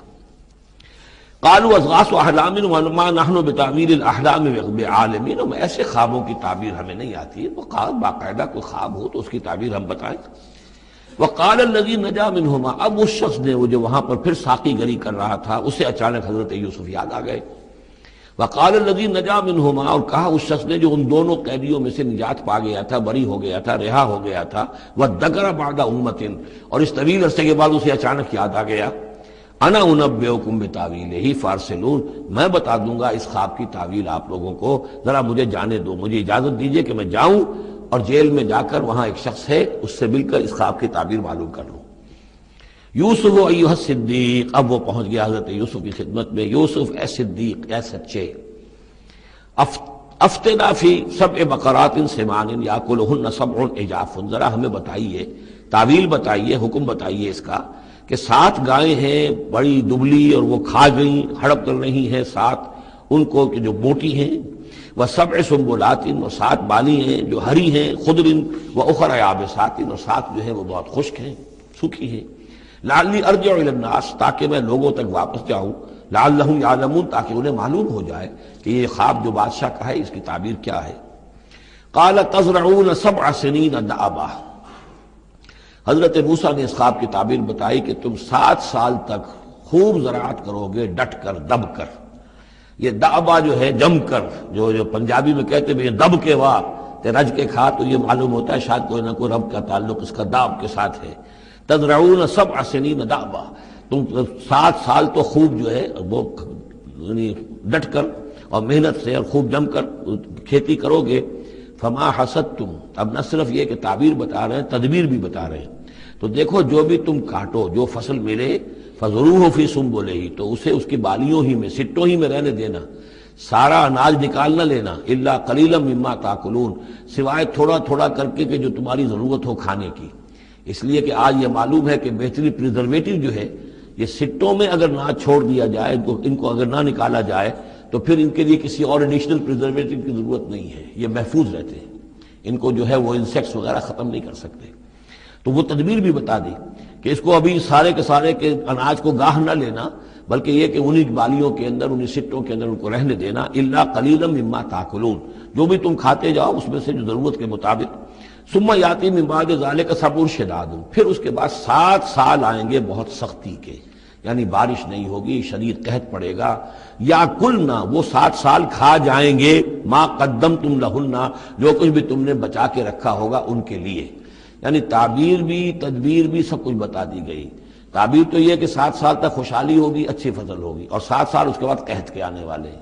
تدبیر کیا بتائی کہ پہلے 7 سالوں میں بس ضرورت کا اناج جو ہے وہ گاہ کر نکال کر استعمال کر لینا، باقی ذخیرہ کرنا اور رہنے دینا اسی طرح اس کی بالیوں کے اندر، اور پھر جب وہ قحط کے دن ہو گئے تو اس پر گزارا کرنا۔ ثم یاتی من بعد ذالک، پھر اس کے بعد ایک سال آئے گا، سبع شداد یاکلن، وہ سال آئیں گے 7، یاکلن ما قدمتم لہن الا قلیلا ما تحسنون، جو تم نے رکھا ہوا ہوگا وہ تم کھاؤ، وہ کھا جائیں گے سوائے اس کے کہ جو تم بیج کے لیے روک رکھو گے۔ ثم یاتی من بعد ذالک عام فیہ یغاث الناس، پھر ایک 7 سال کے بعد پھر آئے گا لوگوں پر ایک ایسا سال کہ خوب ان پر می برسے گا، وفیہ یعصرون، اور جب می برسے گا تو خوب انگور کی فصل بھی ہوگی، اور انگور کی فصل ہوگی تو پھر شراب بھی کشید ہوگی۔ وقال الملک اوتونی بہ، اب یہ ساری بات سن کر بادشاہ نے کہا اس شخص کو تو میرے پاس لے کر آؤ، اتنا ذہین انسان ہے اور اتنا سمجھدار انسان ہے، اس کو تو یقیناً جیل میں نہیں ہونا چاہیے، میرے پاس ہونا چاہیے۔ فلما جاء الرسول، اور جب وہ ایلچی آیا حضرت یوسف کے پاس، قال ارجع الی ربک، انہوں نے کہا کہ دیکھو میں اس طرح یہاں سے نکلنے کو تیار نہیں۔ ظاہر بات ہے جب جیل میں ڈالا گیا تو کوئی تہمت تو لگی ہوگی، کوئی FIR تو کٹی ہوگی نا، آخر کوئی نہ کوئی الزام، کوئی جو خانہ پوری کی گئی تھی تو وہ تو ان کے اوپر داغ ہے، دھبا تو ہے۔ تو میں جب تک کہ بری ذمہ نہ ہو جاؤں اور بری نہ ہو جاؤں ان الزامات سے، جب تک کہ میرا دامن جو ہے صاف نہ ہو جائے، میں یہاں سے نکلنا نہیں چاہتا۔ فرمایا قال ارجع الی ربک فاسألہ، تو لوٹ جاؤ اپنے بادشاہ کے پاس، فاسألہ، اور ذرا اس سے جا کے پوچھو، ما بال النسوۃ اللاتی قطعن ایدیہن، ان عورتوں کا کیا مسئلہ تھا جنہوں نے اپنے ہاتھ کاٹ لیے تھے۔ ان ربی بکیدہن علیم، یقیناً میرا رب ان کی چالوں سے اور ان کے چرتروں سے خوب واقف ہے۔ قال فما خطبکن، اب بادشاہ نے طلب کر لیا سب کو، وہ بیگمات کو۔ اذ راوتن، ما خطبکن اذ راوتن یوسف عن نفسہ، کیا معاملہ تھا تم لوگوں کا، کیا حقیقت تھی اس کی جبکہ تم نے یوسف کو چاہا، تم سب نے چاہا کہ اسے تم پھسلا دو اور اسے تم گناہ پر آمادہ کرو۔ قلنا حاشا للہ ما علمنا علیہ من سوء، ان سب نے کہا کہ اللہ گواہ ہے ہمیں اس کے بارے میں ہمارے علم میں کوئی برائی نہیں ہے، اس کے نیت میں کوئی برائی، اس کی طرف سے کوئی اقدام، اس کی طرف سے کوئی غلط جو ہے کام قطعاً نہیں، جو بھی کچھ تھی غلطی وہ ہماری تھی۔ قالت امرأۃ العزیز، اب وہ اس امرأۃ العزیز نے بھی، جس کا نام زلیخا مشہور ہے، اس نے بھی کہا الآن حسس الحق، اب تو حق واضح ہو گیا، وہ جو بھی کچھ تھا اس کا پردہ چاک ہو گیا۔ انا راودتہ عن نفسہ، میں نے ہی اصل میں اس کو پھسلانا چاہا تھا، میں نے ہی اسے گناہ پر آمادہ کرنا چاہا تھا، وانہ لمن الصادقین، اور وہ بالکل سچا ہے، اس نے کوئی غلط بیانی نہیں کی ہے۔ ذالک لیعلم، یہ جملہ جو ہے اس کے بارے میں بہت سے اقوال ہے کہ یہ کس کا قول ہے۔ ایک قول یہ ہے کہ یہ زلیخا ہی کا کلام ابھی چل رہا ہے،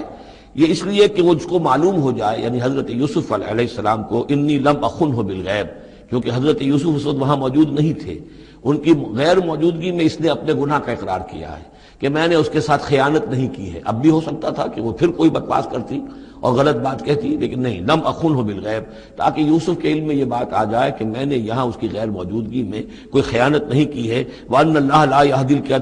يَهْدِي كَيْدَ الْخَائِنِينَ، اور یقیناً اللہ تعالیٰ جو ہے خیانت کرنے والوں کی چال کو کامیاب نہیں کرتا۔ وما ابرئ نفسی، اور یہ کہ میں اپنے آپ کو کوئی بہت یہ نہیں سمجھتی کہ میں مجھ سے گناہ سرزد نہیں ہو سکتا، میں اپنے نفس کو بری نہیں کہتی۔ ان النفس لامارۃ بالسوء، نفس جو ہے انسان کا وہ تو بدی کا حکم دیتا ہی ہے، الا ما رحم ربی، سوائے اس کے کہ جس پر اللہ کا رحم ہو گیا ہو۔ ان ربی غفور الرحیم، یقیناً میرا رب جو ہے بہت غفور الرحیم ہے۔ ایک تو یہ ترجمہ ہے اس رائے کے مطابق کہ یہ سارا کلام جو ہے اسی زلیخا کا ہے۔ اصل میں اسی اعتبار سے ہمارے ہاں وہ جو قصہ گو ہیں،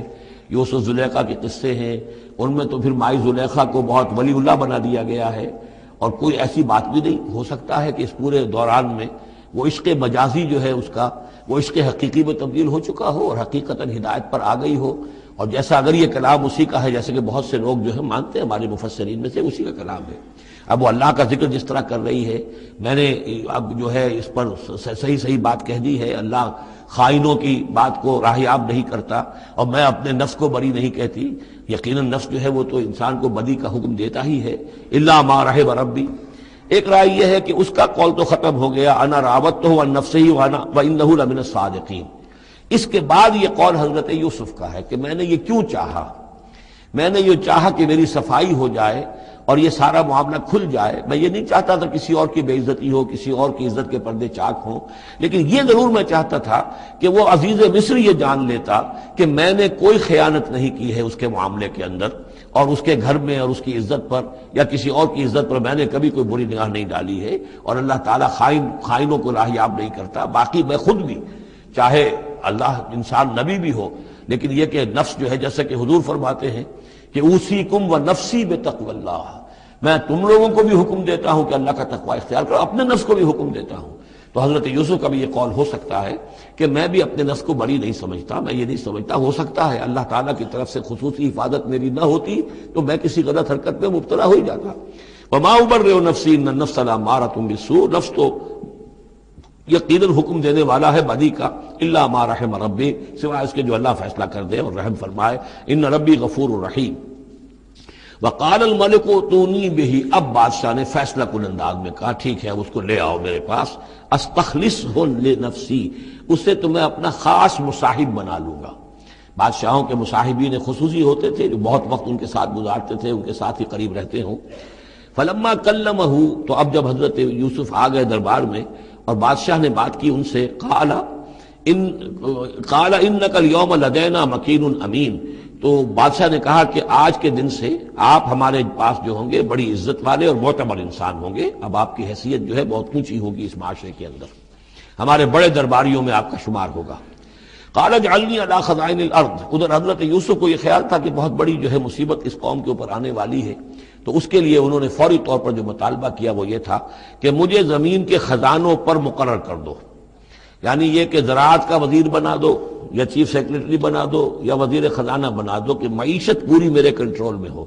اس لیے کہ اس ملک کے اوپر جو آنے والے ہیں حالات وہ بہت ہی نازک ہیں، اور اگر اس کے لیے صحیح بندوبست نہ کیا گیا تو نہ صرف اس ملک کے لیے بلکہ آس پاس کے علاقے کے لیے بھی بہت خوفناک صورت پیدا ہو جائے گی.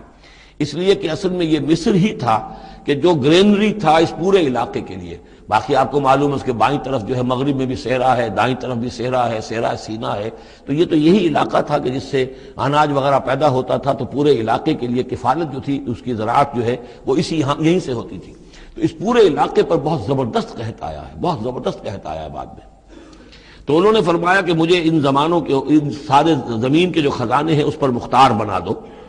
انی حفیظ علیم، میں حفیظ بھی ہوں، حفاظت کرنے والا ہوں، علیم بھی ہوں، جاننے والا ہوں، ماہر ہوں، میں یہ سارا بندوبست ٹھیک کروں گا. وَكَذَلِكَ مَكَّنَّا لِيُوسُفَ فِي الْأَرْضِ، اس طرح ہم نے یوسف کو تمکن عطا کیا زمین میں. يَتَبَوَّأُ مِنْهَا حَيْثُ يَشَاءُ، اب تو وہ جہاں چاہے وہاں ٹھکانہ بنا دے. اب مصر کی حکومت جو ہے، پہلے تو اللہ تعالیٰ نے وہاں سے لا کر بدوی زندگی سے لا کر متمدن زندگی کے عین گڑھ میں مجدھار میں پہنچا دیا، عزیز مصر کے گھر میں پہنچا دیا. اب اس سے اگلا رتبہ جو ہوا ہے وہ تو یہ ہے کہ بہت ہی اونچا مقام اور مرتبہ ہو گیا. اب خود وہ عزیز بن گئے، بہت بڑے یعنی جن کے پاس کے بڑے اختیارات ہوں. وَكَذَلِكَ مَكَّنَّا لِيُوسُفَ فِي الْأَرْضِ يَتَبَوَّأُ مِنْهَا حَيْثُ يَشَاءُ، وہ جہاں چاہے جگہ پکڑے. نصیب برحمتنا من نشاء، اپنی رحمت دیتے ہیں جس کو چاہتے ہیں. ولا نضيع اجر المحسنین، اور نیکوکاروں کا اجر ہم ضائع نہیں کرتے.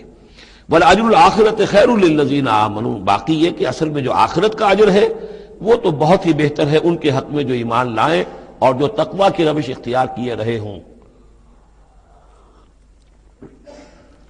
وَكَانُوا يَتَّقُونَ. وجاء اخوت یوسف، اب پھر دیکھیے کئی سال کی بات ہے، اب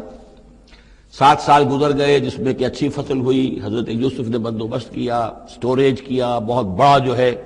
انہوں نے سٹور کر لیا گندم کا یا جو بھی اس وقت کا اناج تھا.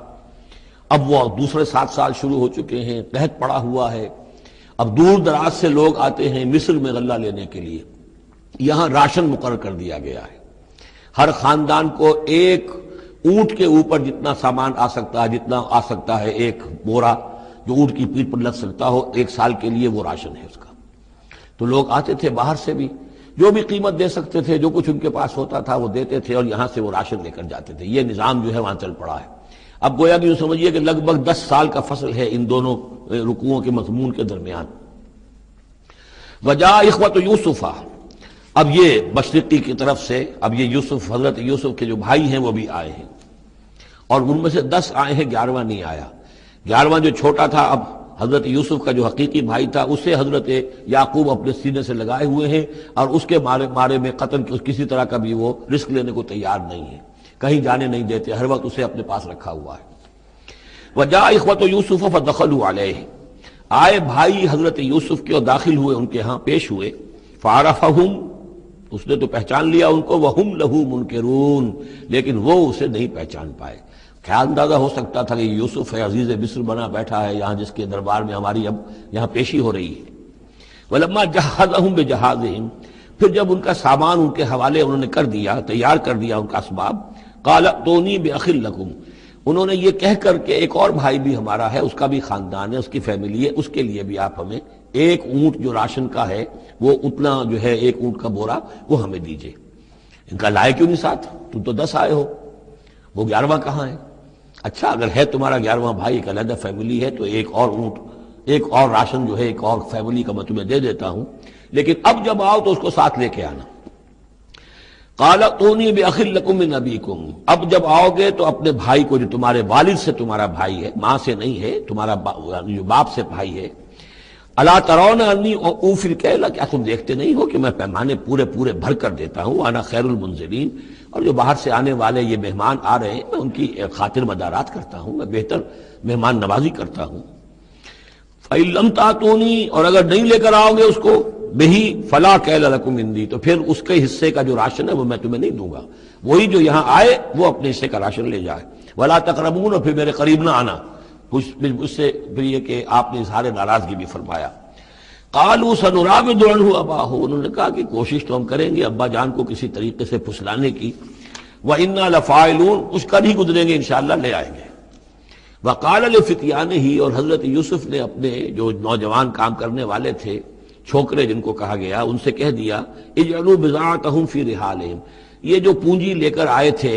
ظاہر بات ہے کہ دیہات سے آئے، کیا لے کر آئے ہوں گے؟ کچھ اون لے آئے ہوں گے، بھیڑیں بکریاں جو پالی ہوئی ہیں تو اس کی کچھ اون لے آئے، یا کوئی اس طرح کی چیزیں جو دیہات سے لا کر اور یہ شہر میں اب اس کو پیش کر رہے ہیں تاکہ اس کے عوض انہیں غلہ دیا جائے۔ تو فرمائی جعلوا بضاعتهم فی رحالہم، یہ ان کے اسباب میں ان کا جو سارا سامان ہے جو یہ لے کر آئے تھے، یہ پونجی، یہ بھی واپس کر دو، اسی میں رکھ دو، جب اس میں گیہوں بھرو گے ان کے کجاووں کے اندر وہ سامان بھی رکھ دینا۔ لعلہم یعرفونہا، تاکہ وہ پہچانے اس کو اور میرے اس احسان کو سمجھیں جا کر، اذا انقلبوا الی اہلہم، جبکہ وہ اپنے اہل و عیال میں واپس پہنچیں گے، لعلہم یرجعون، تو شاید کہ پھر وہ میرے اس احسان کو بھی مانتے ہوئے پھر وہ دوبارہ آئیں۔ فلما رجعوا الی ابیہم، تو جب یہ پہنچے لوٹے اپنے والد کے پاس، حضرت یعقوب کے پاس، قالوا یا ابانا منع من الکیل، انہوں نے کہا ابا جان ہم سے ایک پیمانہ روک لیا گیا ہے، ایک خاندان کا راشن جو ہے وہ روک لیا گیا ہے، فارسل معنا اخانا، تو اب آئندہ جو ہے آئندہ سال ہمارے ساتھ ہمارے بھائی کو بھیجیے، نقتل، تاکہ ہم اس کی بھرتی بھی لے آئیں، اس کا راشن بھی لے آئیں، وَإِنَّا لَهُ لَحَافِظُونَ، اور ہم اس کی پوری حفاظت کریں گے۔ قَالَ هَلْ آمَنُكُمْ عَلَيْهِ، حضرت یعقوب نے فرمایا کیا میں تم پر اعتبار کروں اس کے بارے میں؟ هَلْ آمَنُكُمْ عَلَيْهِ إِلَّا كَمَا أَمِنْتُكُمْ عَلَىٰ أَخِيهِ مِنْ قَبْلُ، کیا اسی طرح تمہارے اوپر میں اعتبار کر لوں جیسے کہ میں نے اس کے بھائی یوسف کے بارے میں تم پر پہلے جو ہے وہ اعتماد کیا تھا؟ فاللہ خیر الحافظہ، ویسے تو اللہ تعالیٰ ہی ہے بہترین محافظ، وہو ارحم الراحمین، اور وہی ہے تمام رحم کرنے والوں میں سب سے بڑھ کر رحم کرنے والا۔ ولما فتحوا متاعهم وجدوا بضاعتهم ردت الیہم، جب انہوں نے اپنا سامان کھولا، کجاوے کھولے، تو انہوں نے یہ دیکھا کہ ان کی پونجی بھی انہیں لوٹا دی گئی ہے جو انہوں نے قیمت کے طور پر دی تھی۔ قالوا یا ابانا ما نبغی، وہ پکار اٹھے ابا جان ہمیں کیا چاہیے؟ ہذہ بضاعتنا ردت الینا، یہ ہماری پونجی بھی ہمیں لوٹا دی گئی ہے۔ ونمیر اہلنا، ہم جائیں گے اپنے اہل و عیال کے لیے کھانے کا بندوبست کریں گے، وہاں سے راشن لائیں گے، وہاں سے غلہ لے کر آئیں گے۔ نحفظ اخانا، اپنے بھائی کی ہم 10 ہیں اس کی حفاظت کریں گے۔ ونزداد کیل بعیر، اور ایک اونٹ کی جو کجاوا جو ہے، اونٹ کا جو بورا ہے وہ ہم لے کر آئیں گے مزید۔ ذالک کیل یسیر، یقیناً یہ بڑی آسان شے ہے جو ہمیں مل جائے گی۔ قال لن ارسلہ معکم، حضرت یعقوب نے کہا ہرگز نہیں بھیجوں گا میں اسے تمہارے ساتھ، حتیٰ تؤتونی موثقا من اللہ، یہاں تک کہ تم بڑی گاڑی قسم کھاؤ میرے سامنے اللہ کی، لتاتوننی بہ کہ تم لازماً اسے لے کر آؤ گے واپس، الا ان یحاط بکم الا یہ کہ تم سب کو گھیرے میں لے لیا جائے، کوئی ایسی مصیبت آ جائے تم سب ہلاک ہو جاؤ، ہو سکتا ہے کہیں تم سب کو ہی پکڑ کے قید کر دیا جائے، وہ اور بات ہے، لیکن بصورت دیگر تمہیں اس کو لانا ہوگا واپس۔ فلما آتوہ موثقہم، تو اب جب انہوں نے اپنی قسم کھا لی اور دے دی، اپنا عہد و قول و قرار، قال اللہ علی ما نقول وکیل، تو حضرت یعقوب نے فرمایا ٹھیک ہے، اب جو اللہ تعالیٰ جو کچھ ہم کہہ رہے ہیں، جو ہمارا قول و قرار ہوا ہے، اللہ تعالیٰ اس پر نگہبان ہے۔ وقال یا بنی، انہوں نے کہا میرے بیٹو، لا تدخلوا من باب واحد، دیکھنا وہاں جب داخل ہو تو کسی ایک دروازے سے داخل نہ ہونا، یعنی یہ لوگ دیکھیں گے 10-11 بھائی چلے آ رہے ہیں تو اس سے یہ کہ لوگوں کے اندر جو ہے وہ کوئی حسد بھی پیدا ہو سکتی ہے، جس کو ہم کہتے ہیں کہ نظر بھی لگ سکتی ہے۔ لا تدخلوا من باب واحد وادخلوا من ابواب متفرقۃ، تم داخل ہونا متفرق دروازوں سے۔ وما اغنی عنکم من اللہ من شیء، اور دیکھو میں اللہ تعالیٰ کی طرف سے کوئی فیصلہ ہو، کوئی تمہارے لیے کوئی غضب کا معاملہ ہو اللہ کی طرف سے ہی تو میں روک نہیں سکتا، میں منع نہیں کر سکتا، لیکن یہ کہ پھر بھی جو بھی اللہ تعالیٰ کی طرف سے ہم احتیاط کر سکتے ہو اس کے اندر کوئی حرج نہیں ہے۔ وما اغنی عنکم من اللہ من شیء، میں نہیں بچا سکتا تمہیں اللہ تعالیٰ کی تقدیر سے یا اللہ کے فیصلے سے کچھ بھی۔ ان الحکم الا للہ، نہیں ہے اختیار مطلق مگر اللہ کا۔ علیہ توکل، تو اسی پر میں نے توکل کیا ہے، وعلیہ فلیتوکل المتوکلون، اور اسی پر تمام توکل کرنے والوں کو لازماً توکل کرنا چاہیے۔ ولما دخلوا من حيث امرهم ابوهم، تو جب وہ داخل ہوئے جیسے کہ حکم دیا تھا ان کے والد نے داخل ہونے کا، ما كان يغني عنهم من الله من شيء، یعقوب اللہ تعالیٰ کی کسی بھی فیصلے سے، اللہ تعالیٰ کی طرف سے آنے والے کسی بھی آزمائش یا مصیبت سے انہیں بچانے والا نہیں تھا، الا حاجۃ فی نفس یوسف قضاها، ہاں ایک خیال سا یوسف کے یعقوب کے دل میں پیدا ہوا اور اس نے اس کو پورا کر لیا، یعنی یہ تدبیر کے درجے میں یہ بات کر لی کہ ایک دروازے سے داخل نہ ہو، ابواب متفرقہ سے داخل ہو۔ وَإِنَّهُ لَذُو عِلْمٍ لِمَا عَلَّمْنَاهُ، اور یقیناً وہ صاحب علم تھا یعقوب اس چیز کے اعتبار سے جو علم ہم نے اسے دیا تھا، وَلَٰكِنَّ أَكْثَرَ النَّاسِ لَا يَعْلَمُونَ، لیکن اکثر لوگ جانتے نہیں ہیں۔ وَلَمَّا دَخَلُوا عَلَىٰ يُوسُفَ، اب وہ حضرت یوسف کے ہاں پھر پیش ہو رہے ہیں۔ آوَىٰ إِلَيْهِ أَخَاهُ، اب انہوں نے اپنے بھائی کو بنیامین کو اپنے پاس بلا لیا۔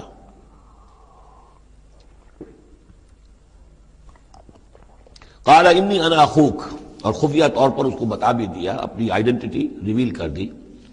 میں تمہارا بھائی ہوں، یوسف ہوں۔ فلا تبتئس بما كانوا يعملون، تو جو کچھ یہ لوگ یہ بڑے بھائی کرتے رہے ہیں اب اس کی طرف سے غمگین مت ہو، یعنی تمہارے اب دل اندر دور ہو چکے، سختی کے دن ختم ہو گئے، اب اللہ تعالیٰ نے مجھے جس مقام پر پہنچایا ہے اب تمہیں بھی مجھ تک پہنچا دیا ہے، لہذا اب کوئی رنج اور غم نہیں۔ فلما جہزہم بجہازہم، پھر اب دوبارہ جب ان کا سامان تیار کر دیا، بورے بھرے گئے، غلہ جو ہے بھر دیا گیا،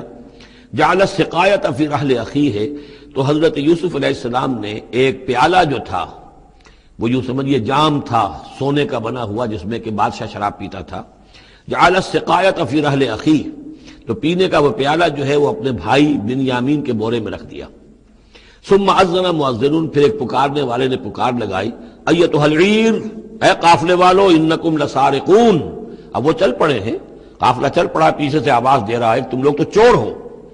قالوا واقبلوا علیہم، انہوں نے کہا پیچھے مڑ کر انہوں نے اس کی طرف رخ کیا ان لوگوں نے، ماذا تفقدون، تمہاری کیا چیز گم ہو گئی ہے؟ قالوا نفقد صواع الملک، ہمیں نہیں مل رہا وہ بادشاہ کا جام، بادشاہ کا پیالہ، وَلِمَنْ جَاءَ بِهِ حِمْلُ بَعِيرٍ، اور جو بھی لے آئے گا اسے، اس کو ایک اونٹ کا کی جو ہے بوجھ، اتنا ایک اناج پھر اور دے دیا جائے گا، وَأَنَا بِهِ زَعِيمٌ، اور اس کا میں ذمہ دار ہوں۔ قَالُوا تَاللَّهِ لَقَدْ عَلِمْتُمْ، اب انہوں نے کہا اب سچ بول رہے ہیں، اور اس میں ان میں جو لجاجت ہے، اس وقت اگر کچھ اور بات تھی اب کچھ اور بات ہے۔ قَالُوا تَاللَّهِ لَقَدْ عَلِمْتُمْ مَا جِئْنَا لِنُفْسِدَ فِي الْأَرْضِ، ان کا اللہ کی قسم آپ لوگ خوب جانتے ہیں اچھی طرح سے کہ ہم زمین میں فساد مچانے نہیں آئے ہیں، یہاں پر ہم تو یہاں غلہ لینے آئے ہیں، مصیبت کے مارے ہیں، ہم یہاں آ کر چوری کریں گے؟ تاللہ لقد علمتم ما جئنا لنفسد فی الارض وما كنا سارقین، ہم ہرگز چور نہیں ہیں۔ قالوا فما جزاؤہ ان کنتم کاذبین، تو انہوں نے کہا جو وہاں کے جو بھی ان کے ملازمین ہوں گے کہ اچھا اگر تم لوگ جھوٹے ہو تو پھر جس کے پاس سے وہ برآمد ہو گیا اس کی کیا سزا ہوگی، کیا اس کو بدلہ دینا چاہیے؟ قالوا جزاؤہ من وجد فی رحلہ فہو جزاؤہ، ان کا ٹھیک ہے اگر تو ہمارے کسی سامان میں سے وہ نکل آئے تو جس کے سامان میں سے نکلے گا وہی اس کی جزا ہے، اس کو اپنے پاس رکھ لینا، اور وہ جو ہے ہماری طرف سے گویا کہ تاوان ہو جائے گا جو اب ادا کر دیں گے۔ قالوا جزاؤہ من وجد فی رحلہ فہو جزاؤہ، وہی بدلہ ہوگا، اس کو تم رکھ لینا، وہ تمہارا غلام بن جائے گا۔ کذالک نجزی الظالمین، ہم تو اسی طریقے سے ظالموں کو بدلہ دیا کرتے ہیں، یہی ہمارے ہاں رواج ہے۔ حضرت یوسف کے بھائی کہہ رہے ہیں فبدا لهم بأوعیتهم قبل وعاء اخیہ، تو حضرت یوسف نے شروع کی تلاشی لینی تو اپنے بھائی کے اس بورے سے پہلے ان کے بوروں کی تلاشی لی، ثم استخرجها من وعاء اخیہ، پھر نکال لیا اپنے بھائی بنیامین کے بورے میں سے۔ کذالک کدنا لیوسف، اب یہاں چونکہ ذرا سا اشکال ہوتا ہے کہ ایک طرح کا دھوکہ ہو رہا ہے یہ، تو اس میں ذرا ایک یعنی شان نبوت جو ہے حضرت یوسف علیہ السلام کا مقام اور مرتبہ، اور آپ نے اس طرح کی تدبیر اختیار کی ہے تو اللہ تعالیٰ نے اس کی ذمہ داری خود لی ہے۔ کذالک کدنا لیوسف، یہ چال ہم نے یوسف کو بتائی، کیونکہ اللہ کے علم میں تو تھا کہ کوئی گزند نہیں پہنچے گا، سب کو ان کو آئی جانا ہے، عارضی سا معاملہ ہے، اس عارضی سی تدبیر میں کسی کو نقصان کوئی پہنچ نہیں رہا ہے، تو ایک تدبیر ہے، یہ ایک توریہ جو ہو گیا ہے، اس توریے کے ذریعے سے وہ صورتحال، کیونکہ اللہ کو تو اختیار ہے، تو اس میں اللہ تعالیٰ نے اس کی پوری ذمہ داری خود اٹھا لی ہے۔ کذالک کدنا لیوسف، اس طرح ہم نے یہ چال اور یہ تدبیر بنا دی یوسف کے لیے۔ ما کان لیاخذ اخاہ فی دین الملک، ان کے لیے یہ ممکن نہیں تھا کہ اپنے بھائی کو روک سکتے اپنے پاس بادشاہ کے دین کے اعتبار سے، یعنی اس وقت ملک میں جو بادشاہ کا دین تھا، دین سے مراد نظام ہے، یہ نوٹ کیجئے، یہ جگہ بہت اہم ہے قرآن کی۔ دین کسے کہتے ہیں؟ نظام کو۔ بادشاہی نظام ہے تو دین الملک، بادشاہ کا نظام ہے، بادشاہ جو ہے ساورن ہے، اس کا حکم جو ہے وہ قانون ہے، وہ جو چاہے حکم دے، اس کا معاملہ جو ہے وہ سارا اختیار مطلق اس کا ہے، پورا نظام سلطنت و مملکت اس کے تابع، یہ دین الملک۔ اور دین اللہ کیا ہے؟ اللہ کی ساورنٹی مان کر پورا نظام زندگی اس کے تابع کر دیا جائے، یہ دین اللہ ہے۔ اذا جاء نصر اللہ والفتح ورأیت الناس يدخلون فی دین اللہ افواجا، تو دین الملک اور دین اللہ۔ اور آج کا دین کون سا ہے؟ دین الجمہور، پاپولر ساورنٹی، حاکمیت عوام کی، وہ اپنے نمائندوں سے جو چاہیں قانون سازی کریں، جس چیز کو چاہیں جائز قرار دے دیں، جس چیز کو چاہیں ناجائز قرار دے دیں۔ یہ دین الجمہور ہے جو کفر ہے، شرک ہے۔ دین اللہ ہے اسلام، کہ اللہ کی ساورنٹی، حاکمیت اس کی، مسلمانوں کی خلافت، قانون جو ہے اللہ کا۔ البتہ جہاں اللہ کی طرف سے کوئی واضح حکم نہیں ہے وہاں مسلمان باہمی مشورے سے مباحات میں سے کسی شے کو اختیار کرنے میں چاہے میجورٹی ووٹ کے ذریعے سے فیصلہ کر لے، کوئی حرج نہیں، یہ دین اللہ ہوگا۔ تو ظاہر بات ہے کہ مصر میں سب نظام تھا، بادشاہ کا نظام تھا، اس کا قانون تھا، اور حضرت یوسف جو بادشاہ نہیں تھے، اس قانون کو وہ بدل نہیں سکتے تھے، وہ جو بھی اختیار تھا ان کا اپنے خاص شعبے سے متعلق تھا، وہ زراعت کا شعبہ تھا یا خوراک کا شعبہ تھا، اس میں تو مختار مطلق تھے، لیکن یہ کہ وہاں کا قانون اور دستور جو تھا اس میں دخل اندازی نہیں کر سکتے تھے، یہ باہر کے لوگوں کو وہاں روکنا ان کے لیے ممکن نہیں تھا۔ کذالک کدنا لیوسف ما کان لیاخذ اخاہ فی دین الملک، ان کے لیے ممکن نہیں تھا کہ اپنے بھائی کو بادشاہ کے قانون اور نظام کے تحت اپنے پاس روک سکتے،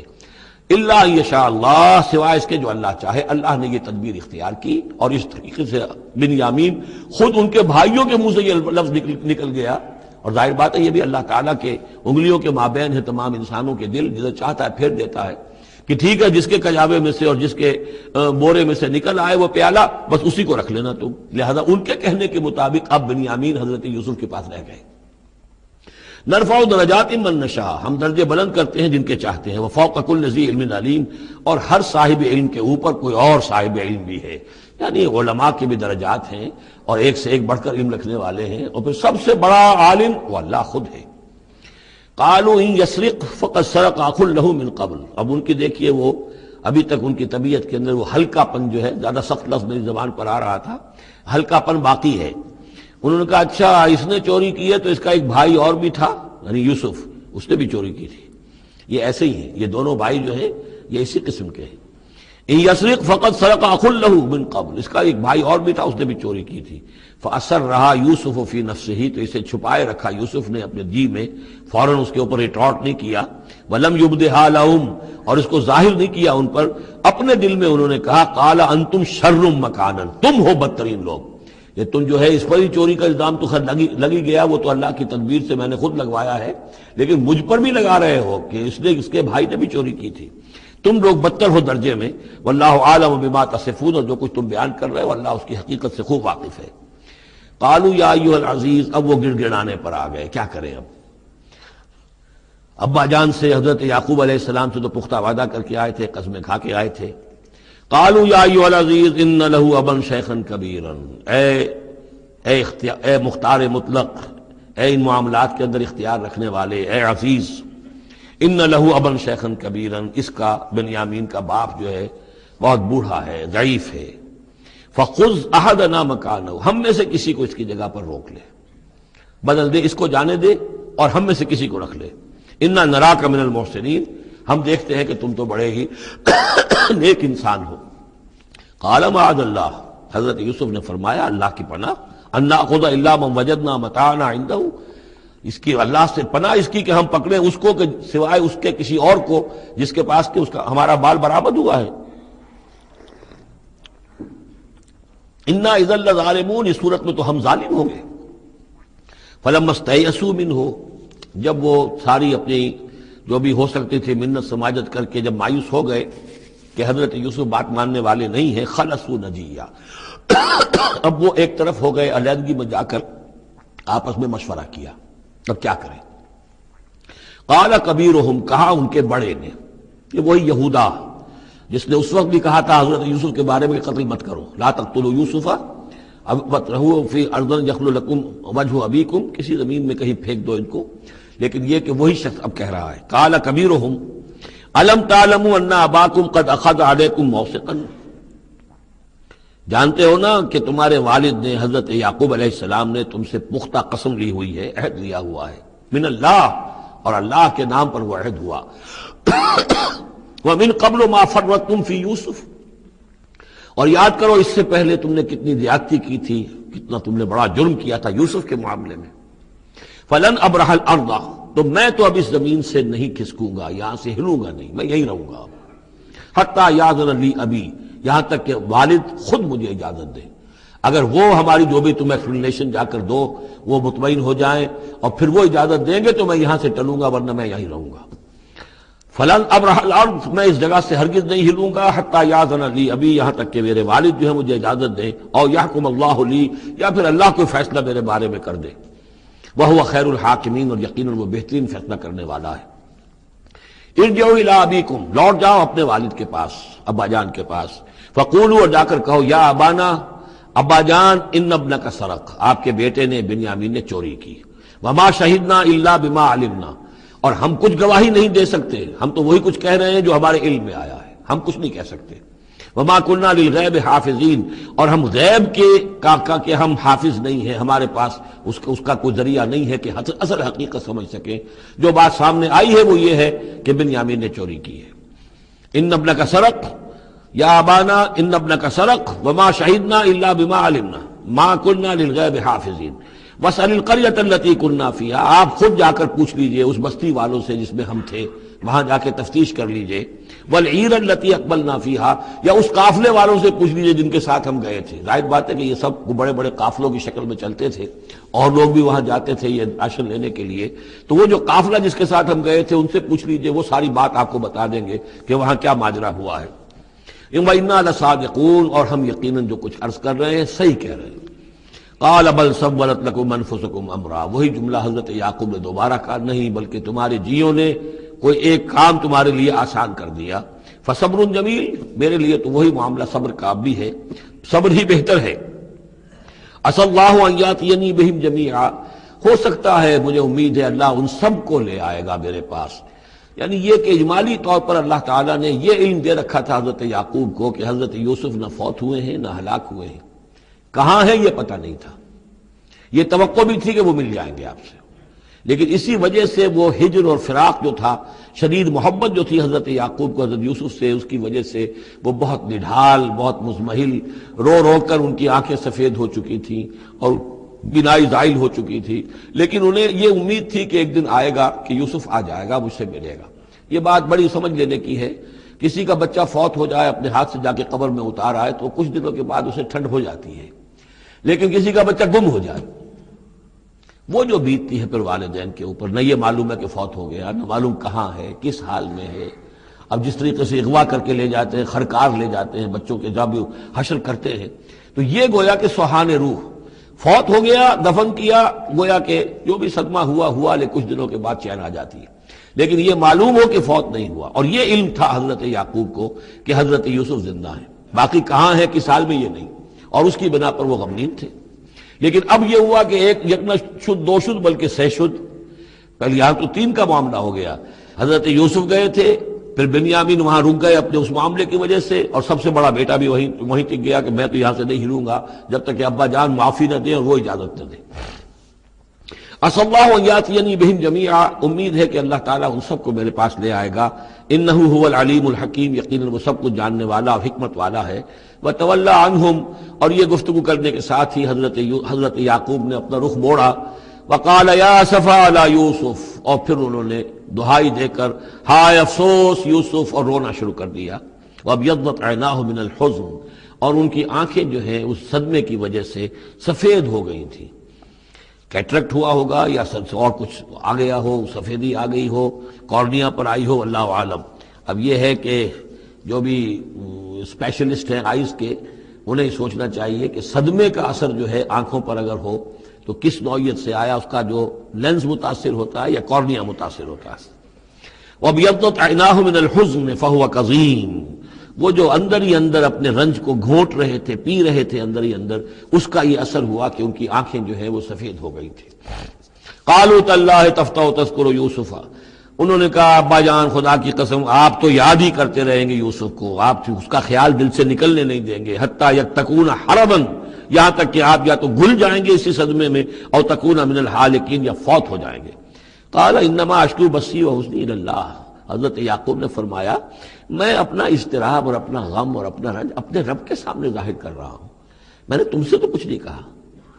میں نے تمہیں کوئی لان تان نہیں کی، تم پر کوئی باس پرس نہیں کی، میں تم سے کیا کہہ رہا ہوں، انما اشکو بثی وحزنی الی اللہ، اللہ کے ساتھ بات کر رہا ہوں۔ یہی الفاظ ہیں جو حضور نے طائف میں کہے تھے، اللہم الیک اشکو ذو فقولت قوتی وقلت حیلتی وحوانی علی الناس، اے اللہ تیری ہی جناب میں فریاد لے کر آیا ہوں، شکوہ لے کر آیا ہوں، شکایت لے کر آیا ہوں اپنے مسائل کی کمی کا، اپنی قوت کی کمی کا، اور جو لوگوں کے سامنے توہین ہو رہی ہے اس کا کہاں جاؤں، کس کے پاس، الی من تکلنی، مجھے کس کے حوالے کر دیا ہے۔ انما اشکو بثی وحزنی الی اللہ واعلم من اللہ ما لا تعلمون، اور مجھے اللہ کی طرف سے ان چیزوں کا علم حاصل ہے جو تمہیں حاصل نہیں ہے، یعنی یہی اجمالی طور پر کہ حضرت یوسف زندہ ہے، فوت نہیں ہوئے۔ یا بنی اذهبوا، اے میرے بیٹو جاؤ، فتحسسوا من یوسف واخیہ، جاؤ تلاش کرو یوسف کو بھی اس کے بھائی کو بھی، ولا تیأسوا من روح اللہ، اور اللہ کی رحمت سے اور اللہ کے فضل سے مایوس نہ ہو، انہ لا ییأس من الا القوم الکافرون، یقیناً اللہ تعالیٰ کی عنایتوں سے مایوس تو وہی ہوتے ہیں کہ جو کافر ہوتے ہیں، جو صاحب ایمان ہے وہ اللہ تعالیٰ کی رحمت سے کبھی مایوس نہیں ہوتا۔ فلما دخلوا علیہ، اب جب یہ پہنچے ہیں اگلے سال، داخل ہوئے حضرت یوسف کے ہاں پیش ہوئے، قالوا یا ایھا العزیز، اب انہوں نے کہا اے عزیز مصر، اے مختار مطلق اس راشن کا اور اس غلے کا، مسنا،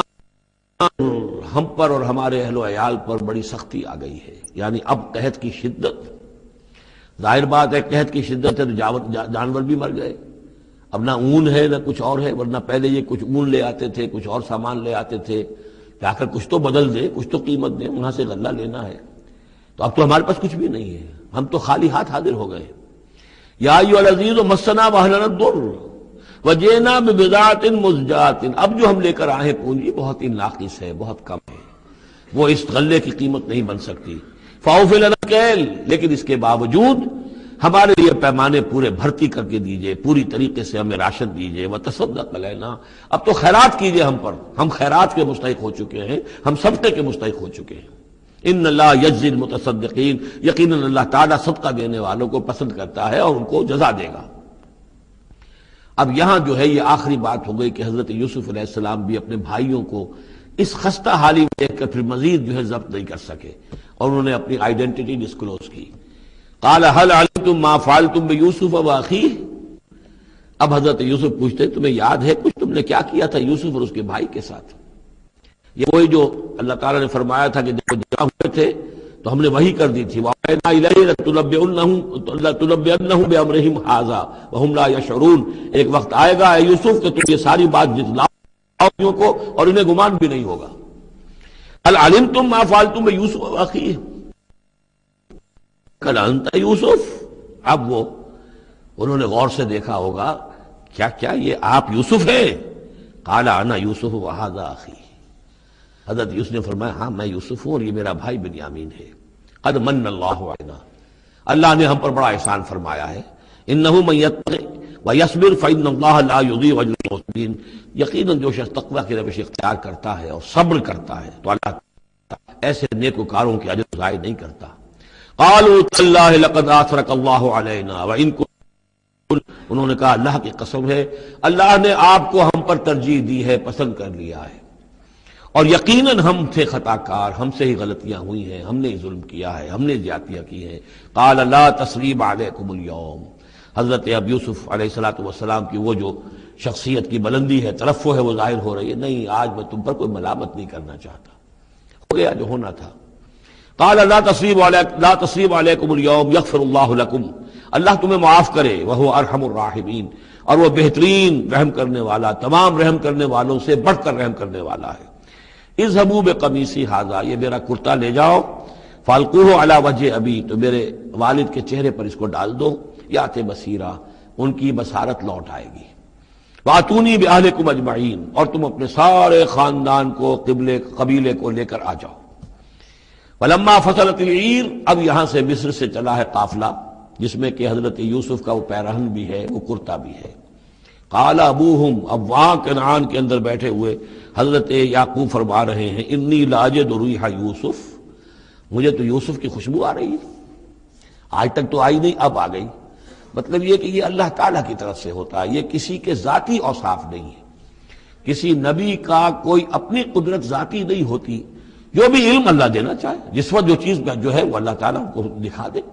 حضرت عمر کو اگر میدان دکھا دیا گیا، میدان جنگ جو ہے شام کا، اللہ نے جب چاہ دکھا دیا،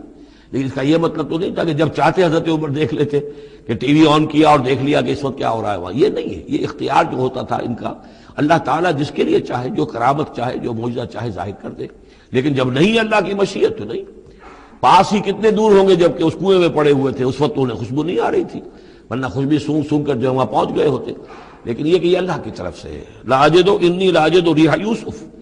لولا ان تفندون، مجھے اندیشہ ہے تم مجھے یہ نہ کہو کہ اب تو یہ بالکل سٹھیا گئے، یعنی اب یہ یوسف کی خوشبو آ رہی ہے ان کو۔ قالوا تاللہ انک لفی ضلالک القدیم، انہوں نے یہی کہا گھر والوں نے، خدا کی قسم آپ اپنے اسی پرانے خیال میں ہیں، پرانے وہم میں ہیں، آپ سمجھتے ہیں کہ یوسف زندہ ہے، حالانکہ نہ معلوم وہ کہاں کا ہلاک ہو چکا، ختم ہو چکا۔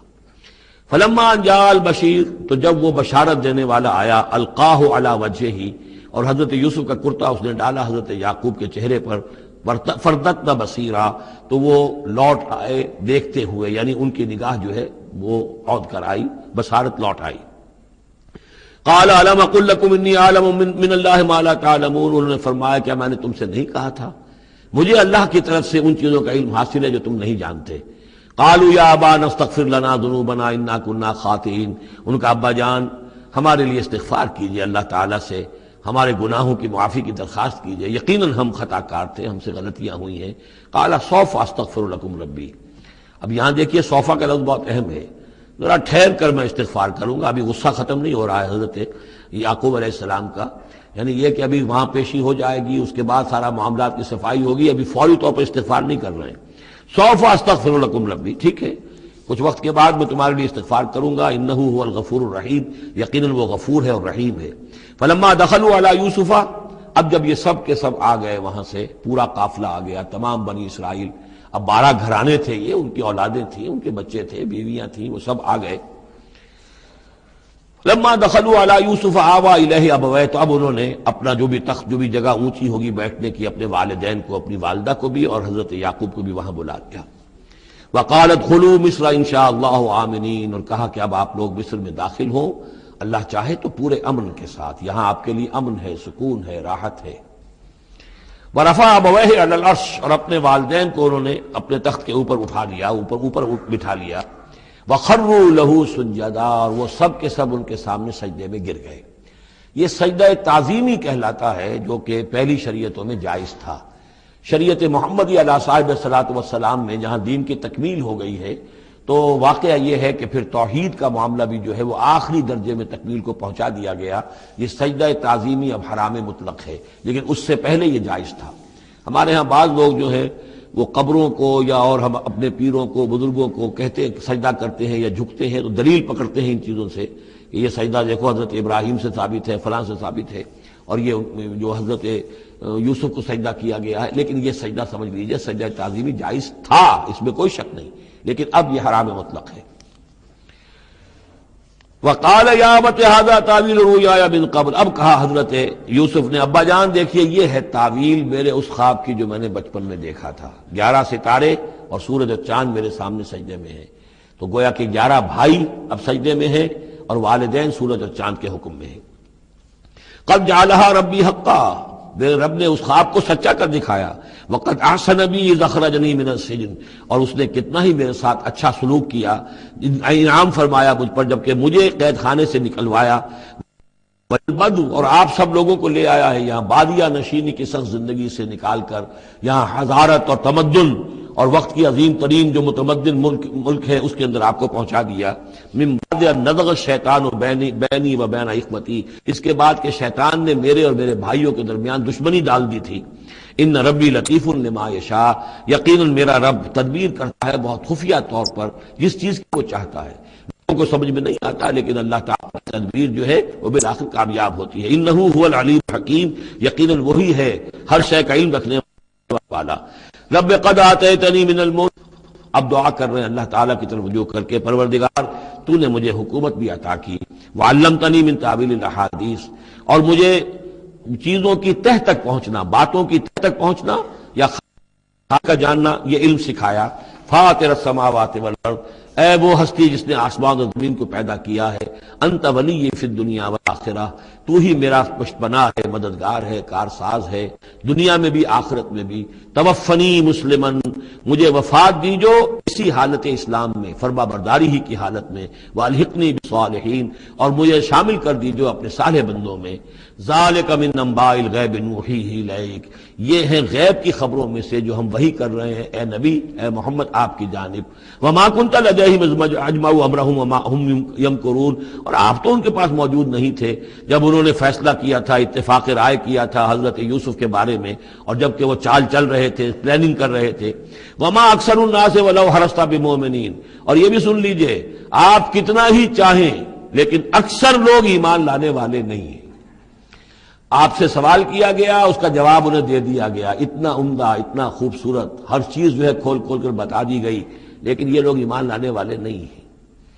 وما اکثر الناس ولو حرصت بمؤمنین وما تصلهم علیہ من اجر، اور نبی آپ تو ان سے کوئی اجر نہیں مانگ رہے، ان هو الا ذکر للعالمین، نہیں ہے یہ مگر تمام جہان والوں کے لیے یاد دہانی ہے اور نصیحت۔ وَكَأَيٍّ مِّنْ آیَةٍ فِي السَّمَاوَاتِ وَالْأَرْضِ يَمُرُّونَ عَلَيْهَا، اور کتنی ہی اور آیتیں ہیں، نشانیاں ہیں آسمانوں اور زمین میں جن میں کہ یہ گزرتے رہتے ہیں، دیکھتے رہتے ہیں، وَهُمْ عَنْهَا مُعْرِضُونَ، لیکن اعراض ہی کرتے رہتے ہیں، ان پر توجہ نہیں کرتے، غور نہیں کرتے۔ وَمَا يُؤْمِنُ أَكْثَرُهُم بِاللَّهِ إِلَّا وَهُمْ مُشْرِكُونَ، یہ بھی نوٹ کر لیجئے، اور جو لوگ اللہ کے ماننے والے ہیں وہ بھی اکثر وہ ہیں جو اس کے ساتھ شرک بھی کرتے ہیں۔ یہ میرے آپ کے لیے بہت زیادہ، بہت قابل توجہ آیت ہے۔ وما یؤمن اکثرهم باللہ، ان میں کی اکثریت اللہ پر ایمان نہیں رکھتی، الا وهم مشرکون، مگر کسی نہ کسی نوع کا شرک بھی کرتی ہے۔ یہ اصل میں اس دور میں پھر بڑی ضرورت ہے، پھر توجہ دلا رہا ہوں، شرک کی حقیقت کیا ہے، اس کی قسمیں کیا ہیں، اس کی صورتیں کیا ہیں، زمانہ ماضی میں شرک جو ہے کس کس شکل میں تھا، ماضی قریب میں اور اس کی کون سی شکلیں بھی ایجاد ہوئیں، آج کے دور میں سب سے بڑا شرک کون سا ہے، کون کون سے بڑے شرک ہیں جن میں ہم ملوث ہیں۔ تو یہ مضمون جو ہے قرآن مجید میں آپ دیکھ رہے ہیں کہ شرک یعنی بدترین گناہ، وہ کہ جس کے جرم کے بارے میں اللہ نے فرما دیا 2 مرتبہ سورہ نساء میں کہ اس کی معافی کا کوئی امکان نہیں۔ توبہ ہے، ہاں توبہ کر لو، معافی ہو جائے گی۔ باقی اس سے کم تر ہر گناہ کے بارے میں امید کم سے کم دلا دی ہے کہ اللہ تمہاری بغیر توبہ کے بھی چاہے گا تو معاف کر دے گا، لیکن یہ معاف نہیں ہوگا۔ ان اللہ لا یغفر ان یشرک بہ ویغفر ما دون ذلک لمن یشاء۔ اس اعتبار سے پھر میں آپ کو یاد دلا رہا ہوں کہ اس موضوع پر میرے جو 6 گھنٹے کے کیسٹس ہیں، 6 گھنٹے کی تقریریں ہیں، شرک فی الذات کیا ہے، شرک فی الصفات کیا ہے، شرک فی الحقوق کیا ہے، عہد حاضر کا شرک کیا ہے، نظریاتی شرک کیا ہے، سائنس میں یہ شرک کس طور سے آیا ہے، اور یہ جو قوم پرستانہ نظریہ ہے اس میں یہ شرک کس طرح آیا ہے، مادہ پرستی میں یہ شرک کیسے آیا ہے، نفس پرستی کس اعتبار سے شرک ہے، یہ دولت پرستی کس پہلو سے شرک ہے۔ تو ان چیزوں کو ابھی ضرورت ہے کہ آپ سمجھیں۔ وما يؤمن اكثرهم بالله الا وهم مشركون اللهم ربنا لا تجعلنا منهم اللهم اجعلنا من عبادك الموحدين۔ اللہ تعالی ہمیں اپنے موحد بندوں میں سے بنائے۔ وكأي من آية في السماوات والأرض يمرون عليها وهم عنها معرضون۔ اور کتنی ہی نشانیاں ہیں آسمانوں میں اور زمین میں جن پر سے یہ گزرتے رہتے ہیں لیکن اعراض کرتے ہیں، ان کی طرف توجہ نہیں کرتے، غور نہیں کرتے، ان سے سبق حاصل نہیں کرتے۔ وما یؤمن اکثرهم باللہ الا وهم مشرکون، ان کی عظیم اکثریت اللہ پر ایمان نہیں رکھتی یا نہیں لاتی مگر کسی نہ کسی نوع کے شرک میں بھی ملوث رہتی ہے۔ یہ معاملہ جو مشرکین ہیں ان کے لیے تو بالکل واضح ہے، جیسا کہ میں نے بارہا بیان کیا ہے کہ ایک بڑے خدا کو تو سب مانتے تھے، ایک بڑا اللہ، اس کے ساتھ آلہہ، کیپٹل جی والا گاڈ ایک، باقی گاڈز اینڈ گاڈسز بے شمار، مہادیو ایک، باقی دیویاں دیوتا بے شمار۔ لیکن جو لوگ اپنے آپ کو موحد سمجھتے ہیں اور اپنے خیال میں وہ امکانی حد تک موحد ہوتے بھی ہیں، بسا اوقات غیر شعوری طور پر وہ بھی کسی نہ کسی نوع کے شرک میں ملوث ہو جاتے ہیں، جس کے لیے بڑی گہری بصیرت کی ضرورت ہے کہ شرک کن کن صورتوں کو اختیار کر سکتا ہے، اس کا صحیح تصور اور صحیح شعور اور ادراک انسان کو ہو جائے۔ افامنوا ان تاتیہم غاشیۃ من عذاب اللہ، کیا وہ نچنت ہیں اس سے، بے خوف ہو چکے ہیں اس سے کہ آ دھم کے ان پر کوئی عذاب کی طرف سے ڈھانپ لینے والی شے، کوئی آفت عذاب کی، اللہ کے عذاب کی، او تاتیہم الساعۃ بغتۃ، اور انہیں اس کا بھی کوئی ڈر نہیں رہا ہے کہ قیامت اچانک آ پہنچے، وہم لا یشعرون، اور انہیں اس کا احساس تک نہ ہو۔